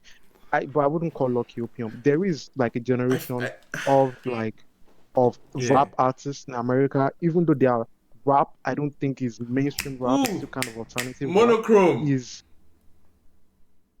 What can we say about Monochrome? But I don't. Somebody else can answer. What can we say about Monochrome? What can we say about Monochrome in this conversation? But guess what? Monochrome has more opium than Marvel. Yes, but you can still see. I don't know. Maybe I listen to more Monochrome to not to be sure about what I'm thinking, because I remember I've had the feeling of somebody is doing something Marvel-esque, and I've had that feeling about a record that I came across. Marvel, yes. I'm thinking it's Monochrome, but I need to go back to confirm it. But Monochrome is who I'm thinking. Wait. Hold on. He's closer to Marvel. Coach up if there's space. What do you say? I have a question. I said, please bring Coach up if there's space. Oh, shit. Okay. Anyway, but someone had a question quickly. I know we have 5 minutes, but don't worry. I'll just hold my question. Okay. I just want to let you know that in the next 10 years of Afrobeat, you're not going to be able to recognize it. So better face that fact. In the next what? 10 years of Afrobeat, if you think you're going to be able to Why are you talking recognize to him like an elder? I did a different. You know what's funny? If you think is what you like, that will be Afrobeat in 10 years, brother. Oh no, but I think I said this the other day. We had this conversation. I think Dante probably responded. Yeah, Taj might have been here, where Dante listed off a bunch of names. Like, I'm looking at the things that I'm listening to or the things that I like today. I already can point to the evolution of my taste and my interest. I just know what is good and what is not good. And at the end of the day, I don't care if you tell me it's good. Like, look, even in the space, for all the years, even when I was growing up, right, I knew when I wanted to listen to, someone, I don't know, Two-Face versus listening to, what was the other guy that was in the group? Same group. Blackface? Face. Blackface. No, okay, that's even the perfect trio. Face, not blackface, not face. No. The three of them is a perfect example. I knew when I wanted to listen to Two-Face. I knew when I needed to listen to Face. I knew when I needed to because they were all distinct, of course. Yeah, they were all distinct, and I think there's a space for all of them, and there will be a space for your guy and the answer goes and for the other names and all the other ones. But I just do not think I agree with. I mean, Taj said this. To be fair to him, he says the theory. I think you can bet on it if you're a record label, if you're an investor, you can bet on it being successful and being the lasting impression. I just don't think if you take the way our sound and our sort of economics as a country, as a space has not evolved, I don't think there's a space for this to be like lucrative enough to influence the entire sound. I just don't. I don't lucrative. See his. I don't see his sound lucrative. Being the thing that's going to be like. I just don't see it. Look. It's a young man's game, though. Lucrative. No, but you use the word lucrative in this. You know what's funny? You know what's funny? What I was gonna say before I actually shared my opinion, I was gonna look up his age and say, is he young enough that there's enough of a runway ahead of him? He's 21 or 22, I think. Especially where they university. That nigga's 21. Yeah. Oh, fucking hell. We gonna be here a while. Y'all need to put the weed down. Y'all need to put the kids down, bro. Yo, real quick, coach, what's good? Oh man, this is funny. Oh, I'm good, man. I wanted to contribute to what Taj was saying, but I think it's kind of past. Oh no. Like which aspects? No, I think we're still with what Taj said. We are still there. It was like a Zay Mavo comparison about like what potential direction the industry could go in. So, I mean, I think May was very talented, and I think that like it would be very fun if more people could express themselves in like unorthodox ways. Like that would be cool. That would be what I guess music is about and what we grew up on, where there was so many different sounding people from like Chudike to somebody else to somebody else. So like not everyone just sounded like you were in a club and it was multiple BPMs going and multiple voice textures and whatever. Anyways, Mavo, I don't think Mavo could be replicated because I think Mavo is a very, again, very distinct, very individualistic, very stylized in a way. Even though like you can tell that he's tapping into like influences here and there, as opposed to like Taj was saying, like a Zay who is very much by the book. I mean, yes, he might sound alter or different to certain people or whatever, but that box that he's painting in like already exists and is established and can be replicated. Not to say that he's not talented, he's extremely talented, but again, if you hear like his music compared to like a Mabel's like sound or thing, it's a little more palatable. Like people are less inclined to be like, hey, so as opposed to like, Mavo. Yeah, that's all I wanted to contribute. Got you. I'm in agreement. Can I just say, is the other way on this space? Yeah, did you say Zay's music is more the other way? People are having like no, that's the thing. Yeah, I mean, if you go by, I understand what coach is saying in sense of like in terms of hip hop. In terms of hip hop, in terms of hip hop cleanness. In terms of hip hop, yeah. Zay is straight. Yeah. Zay is more understandable. Zay is more understandable from a hip hop lens, specifically. Marvel is one of those people that you can't, like, it's hard to describe it. Yeah, but I'm not taking it above Nigerian artists. All right, let me Taj, let me tell you, if you want another Marvel, you just need somebody, two things: private school and maybe grew up in Abuja. Guys, there's a science. Wait. There's a science to Marvel, though, and I think I feel like it's monochrome, basically. It's easily studyable. Like, Taj, you can actually study Marvel. I don't like what I'm saying. Marvel's music and style is not far away from being studied and replicated in a way. Think about his. No, it's not. But you also need to be like, I don't know how to explain, and it sounds like you one need of those. To be. Let me tell you, like you need to be your own Marvel before. Yeah. Exactly. But there's a way he stacks his vocals, man. Variations. There's a way he stacks his vocals. Can I? Okay, hold on. Dante, I want to ask you a question. Dante, before you add, I want to, maybe this question would help you answer the question, synthesize this better. Yeah. What is it about Marvel that you guys are all like? You're talking like there's like some like revelation. It's a personal experience. There is a revelation with Marvel, bro. You can find, you look phonically, lyrically, aura, whatever the case is, you can find something that you can point to a few different artists and say, that's the thing, right? Grit, hard work, whatever the case is. What is the thing that you all are seeing in this particular embodiment that you're like, okay, this is going to translate and influence like the space or the game? Because delivery. All of what this is delivery, bro. Oh, wow. Okay, delivery, yes. And you can point the parallel from a Shally perspective where he does the talking over. I wanted you to go there. I think you guys. Yeah. Can I reply you? But what Marvel? Wait, sorry. We're talking about each other, guys. I just want to respond quickly, and then we hear from Dante. But I think yes, there is a revelation to Marvel. It's in his delivery. He has kind of taking what Shally has kind of put in the ecosystem, that very talkative style of delivery for your hooks, and he has kind of even slowed it down and even made it a little bit more mumbled-ish. Yeah, and he has made it a little bit more mumble-ish. Melodic and lyrical too. Yeah. If you're blowing up using a somewhat of a template used by someone in the last half a decade, does that really speak revelation? No, but it's still question. That's my point. No. But it's still no. He's not. Sorry, he's not. Because that's. I'm sorry. Speaking for my theory. No, but that's natural. That's the natural evolution of music. Everything that is quote unquote a revelation had to be birthed from something else. It cannot just. No, but he said how recent. It's too recent. His issue is too recent. You're saying it's too recent of a point of reference for him? Wait, let me contribute to this. Let me contribute. You guys are forcing bomb, man. The reason, like everything is a template. Like it's go back to the three chords that make up music. Like if you want to be just in that way. Exactly. But the one thing that sets Mabel apart from a Shally are those, like, yes, the vocals are not particularly crisp. They're not clean. They're not clean. It's not as clean as Shally. But he's an excellent, like, vocalist for, like, what he does. Like, and his melodies, and he's doing a lot more singing than, like, a Shally. Do you get what I'm saying? Yeah.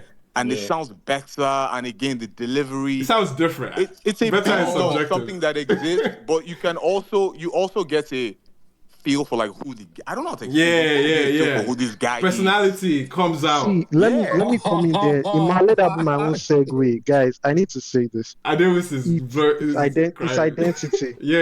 It's identity. Yeah. And for me, I feel like I saw different, not exactly like Marvel's years before Marvel.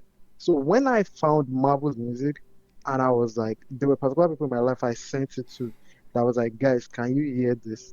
Can you tell this? And people were giving me the exact reply that was expected, or when I told them they would see it.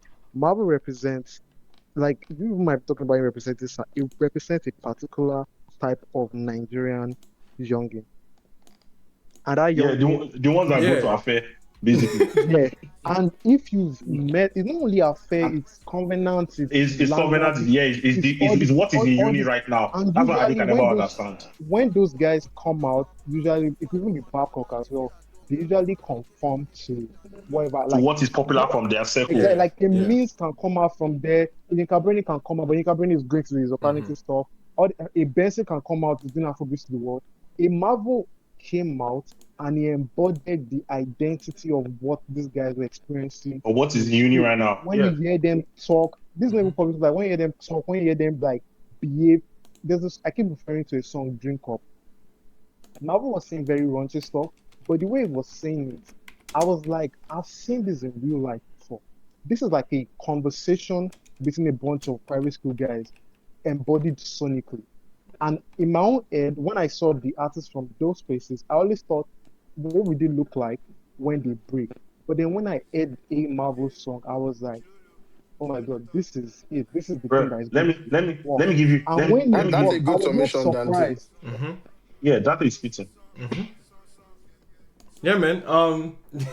Good conversation. Like I'll say this right. I went for a party I went for a party in Canada recently because I was talking to one of the guys there, and like I was talking to one of the guys on something like, okay, I'm trying to work with him or something. So he has a younger audience, right?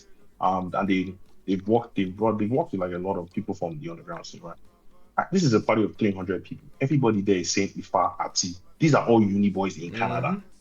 This and the influence came from unis in Nigeria. In Nigeria, yeah. These people are going to grow up and be the elder statesmen of the city. They're going to be the 28-year-old, they're going to be us here very soon. Yeah. So if you think Marvel is not going to be the one that's going to be forwarded, they are joking. Like forget, it's a young man's sport. It's going to be a young man's war. Yeah, bro. Like so isn't that helping? Isn't that helping your theory though? Taj? No. I know.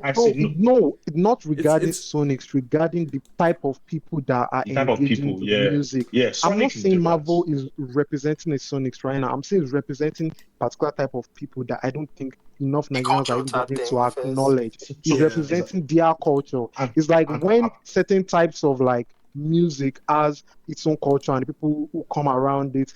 Okay, let's say rave culture and like queer culture are like synonymous. That's what kind of like what Marvel's music and certain particular type of people's culture. That's what he's representing right now. And that's what I'm thinking. And sonically, he wouldn't have a mark with them. No, I'm saying like I'm not saying he would, right? No, I'm saying that he's going to have it, but stylistically, right? There will be an Afrobeat singer of this, right? Of opium, of all these slangs. No, I don't forget. I also said that I don't think we've seen the person yet. But it's going to come from this scene. Obviously, Marvel is also an exceptional scene, so he's part of it. But I'm just going to lean more to them being a little bit more like Zay than of Marvel. That's just a prediction. I might be entirely wrong. I think we all agree that I think the next phase is going to come from this scene. Like, it's going to come from this because they represent the mainstream. Marvel is in that scene. That's just okay. The thing is, Taj, because I'm having a difficult moment with this theory because you're saying, because it feels like the end result of what you want to see is already existing in Marvel. It's my point, or it's my question. Now the difference we might have here, it might be because we're still in the midst of it. You've not seen the impact. For us that don't have context, you've not seen the impact of it. Theory, please.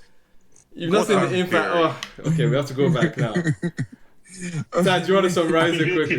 Basically, I'm saying like the next. You know how we have like Two-Face and we had Burnout with the next class, and then we have Rema. Yes, the next class is like off these guys basically. Can I? But they're not here already. That's what it's still a very small scale now. No, but that's the thing. It's a small scale. And that's what I'm saying. It's so early. I'm saying it's so early to call. Yeah, but I'm just following this. I don't know why I say. I know, but what you're saying is that it's going to be a further domestication of that sound into a mainstream ear. And I think Marvel has accomplished that. Is my point. I think Marvel is up. No. What are you saying? No, he's dominating the charts right now. What do you mean? No. Okay, hold on. Let's be clear about something.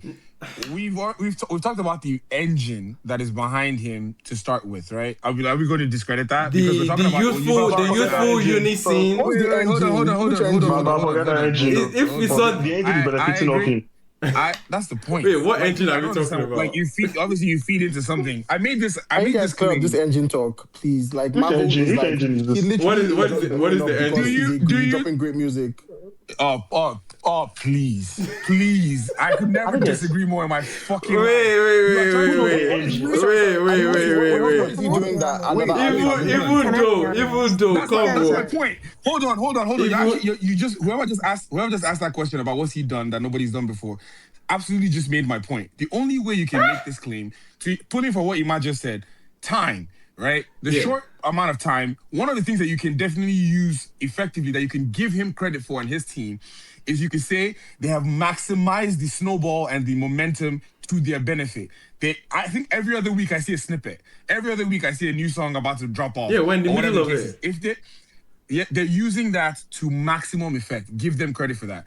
But one thing that you can't use for, I have 7 songs in the chart at this particular point, is staying power. We've seen, maybe not to this effect, but we've seen some people that's not my 2, 3. Wait, I just pulled that 1 point from yours. I've expanded beyond what we're agreeing on.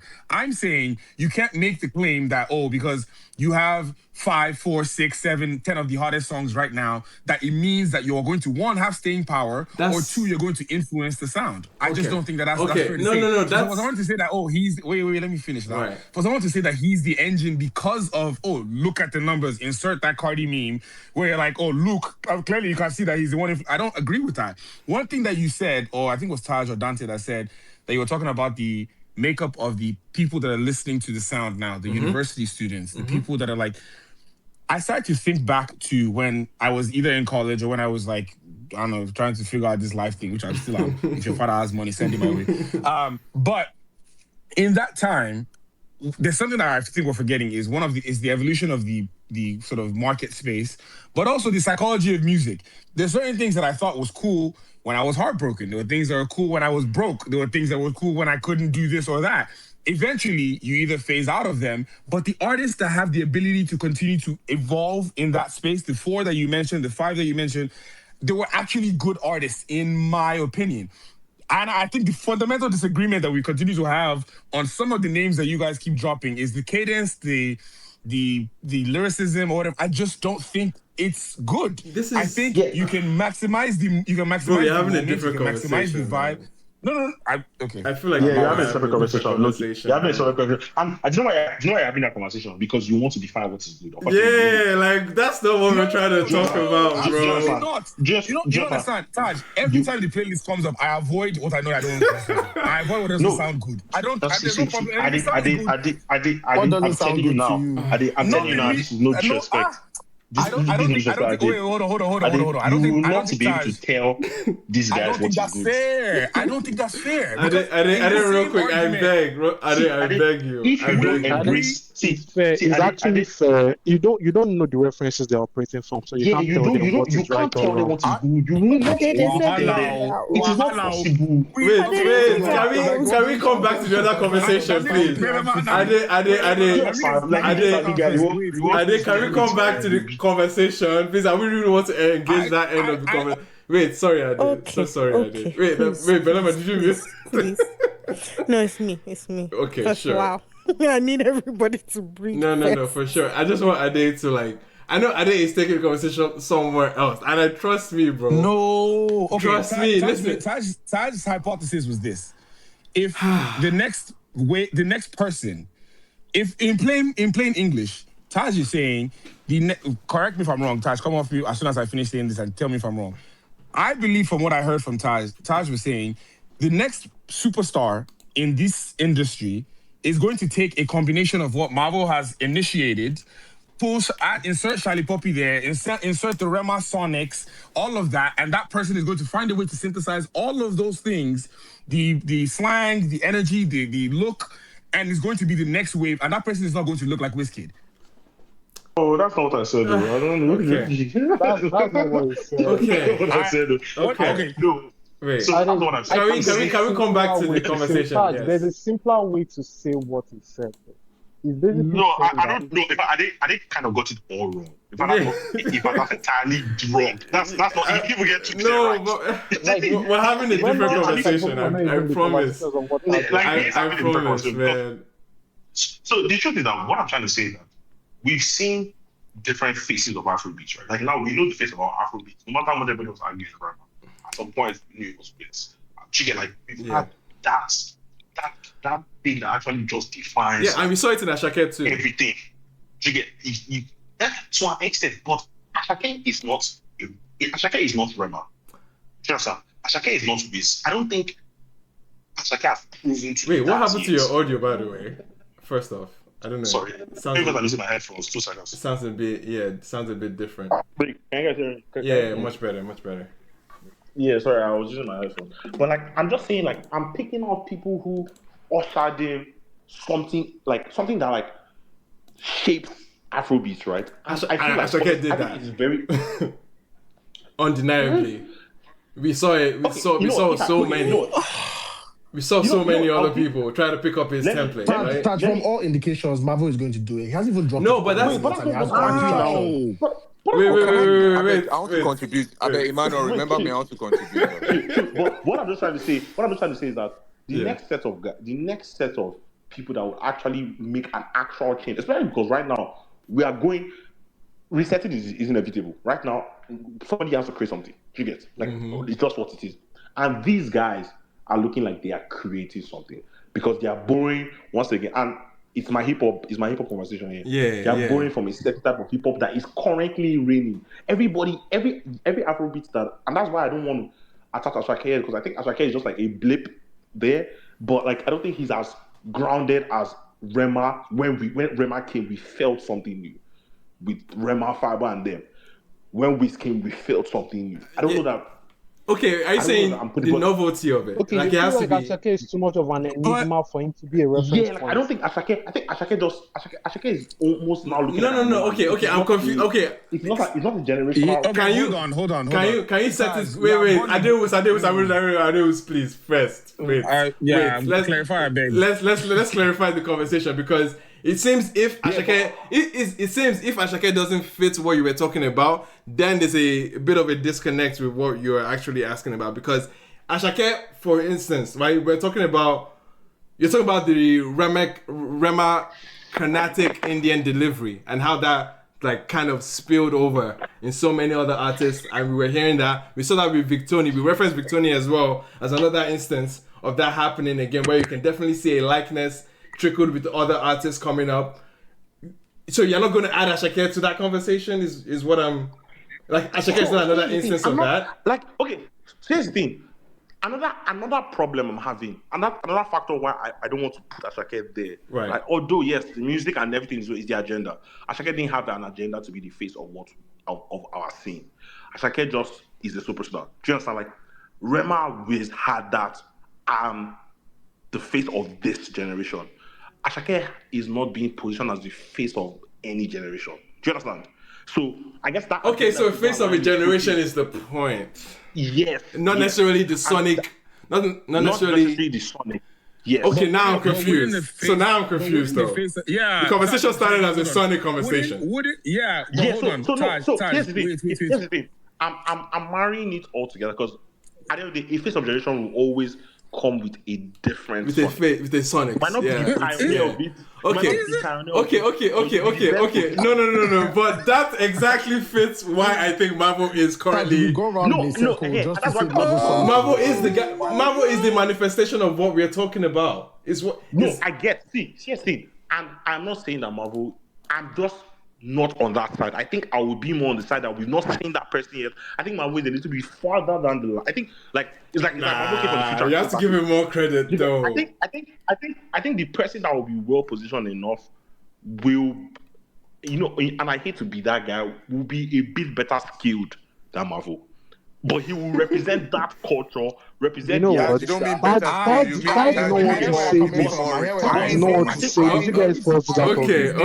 Okay. But part of being a face of any movement has to come with the outright undeniable success. Right? Yeah, I know. The branding has to be effective, right? It has to penetrate in a lot of ways.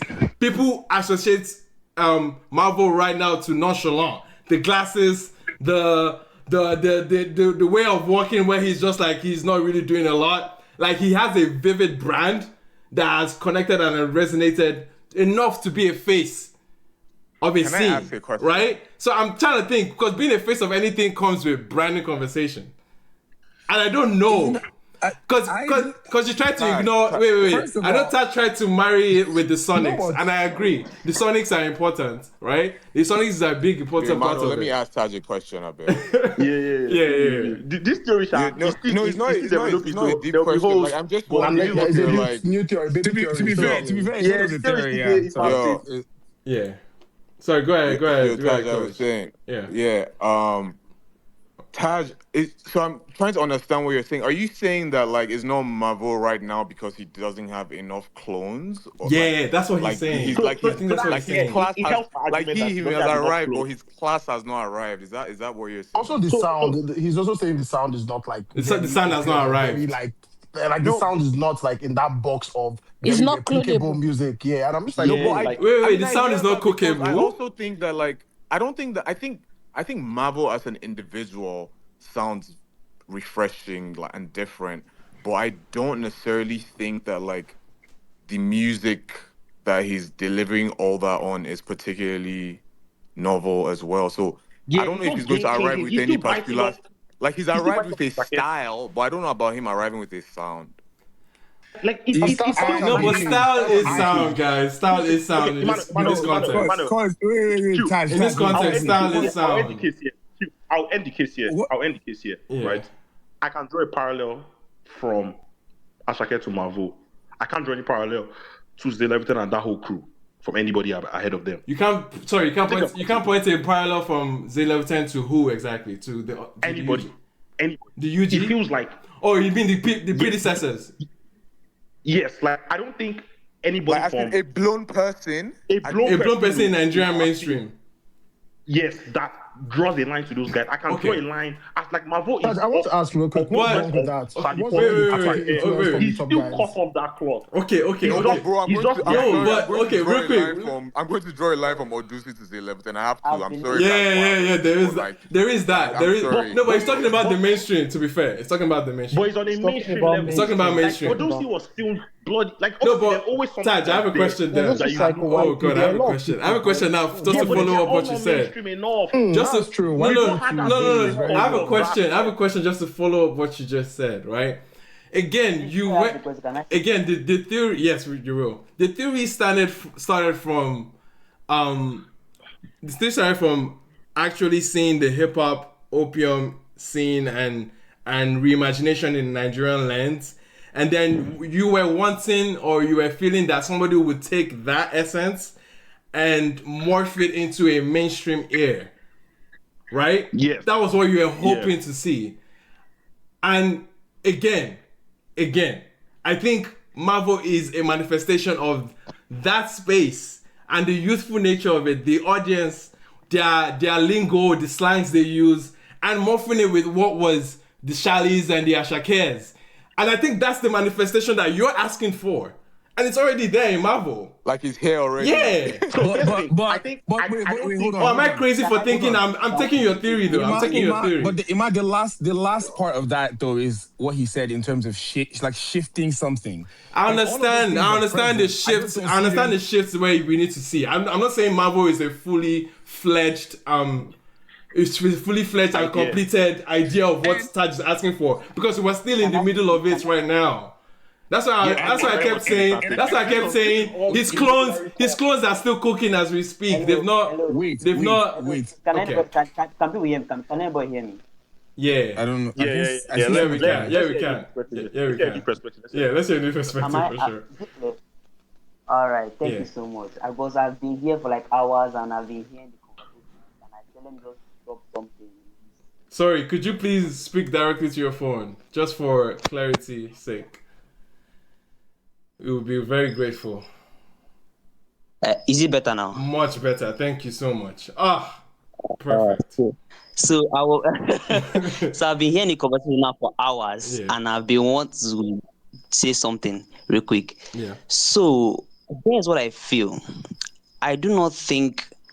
I mean, yes, I agree. I think Marvel is still trying to more of like establish and evolve and better his sound. So I think we should give him that. But when he does that, I don't think we'll have anybody who it will not get better than this. I don't think so. You see this Marvel sound. It is a very individualistic sound directed just for him. Because his own sound is distinctive to him because he's taking influence from something and building up with his own experience, with his own style to give us what we are hearing now. The same with Charlie Poppy and the same with all these other guys. You see Charlie Poppy now, Charlie Poppy has a sound, and you see his brothers, you see other this new generation coming out with something similar to that. Charlie Poppy is still the definitive guy for that sound. Because Charlie Poppy is taking influence for something and adding it with his own style. Okay. Now, why I say this because if you even look at what Rema did with the Afro rave, you get what I'm saying? Rema is still taking borrowing influences from different guys. Yes.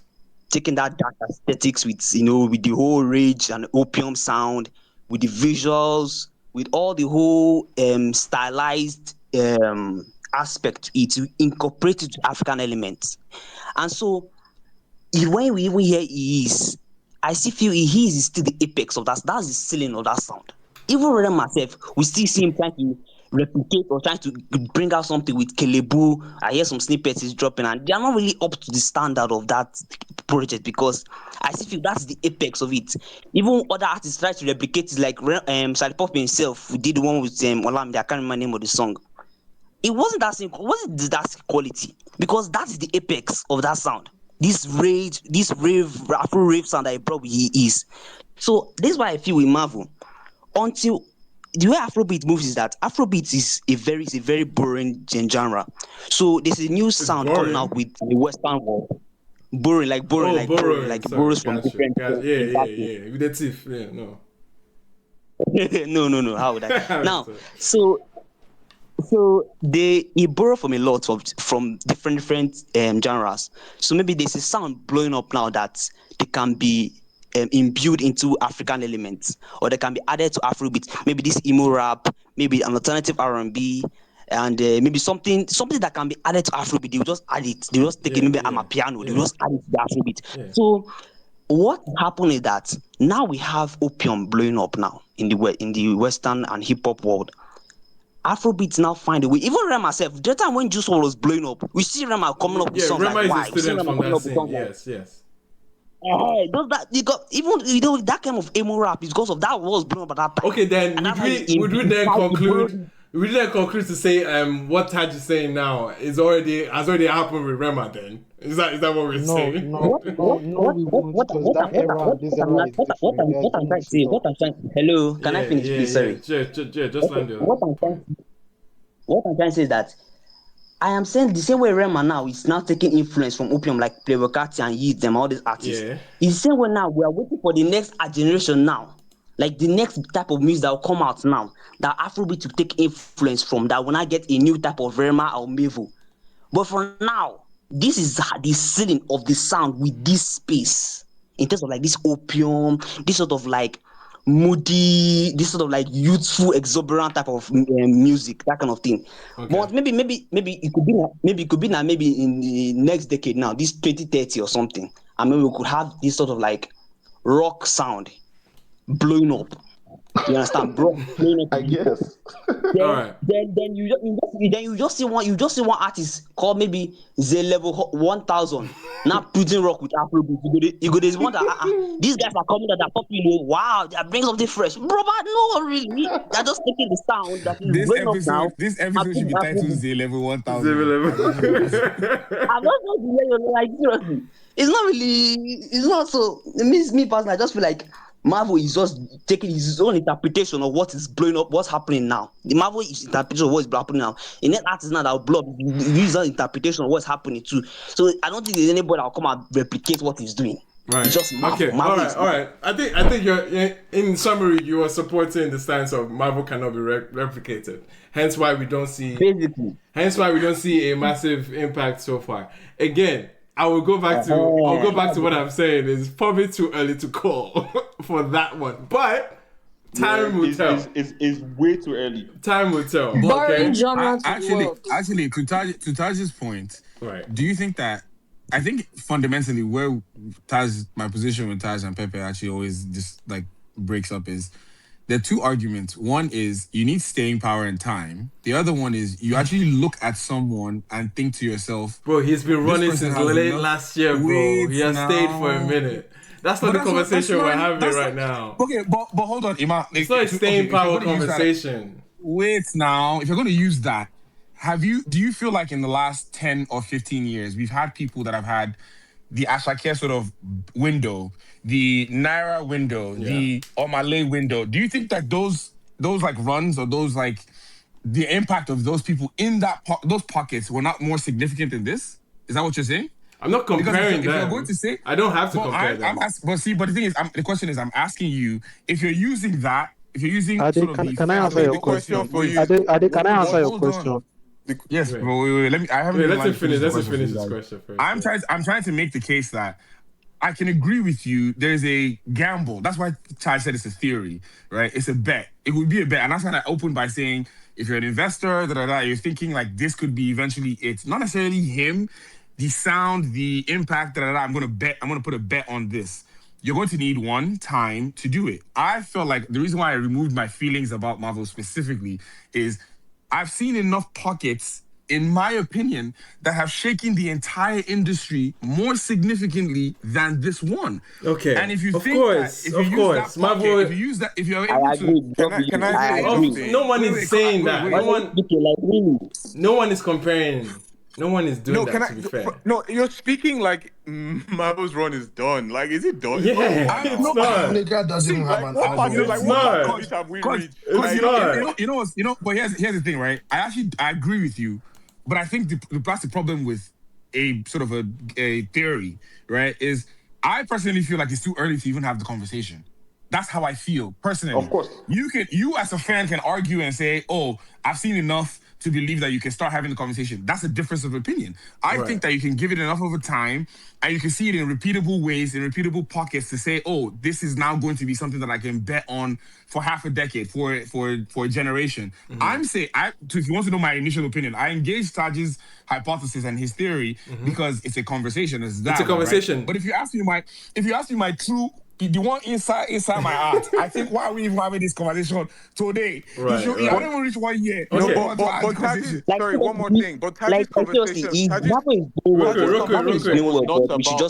Real quick, coach. Taj's conversation was not about Mabel specifically, though. It was about the next wave, the next class of Afrobeats being influenced by the current reigning version of hip hop, which is opium. It was never really about Mabel. We even said we've not seen the person yet. So I think you just have a Mabel bias. This is like a 5 years, 7 years early theory because it is way early. I'm just saying my biggest thing is just that I'm just thinking about for sure the people that have ended up becoming our faves were all influenced by maybe hip hop just before them or hip hop around them.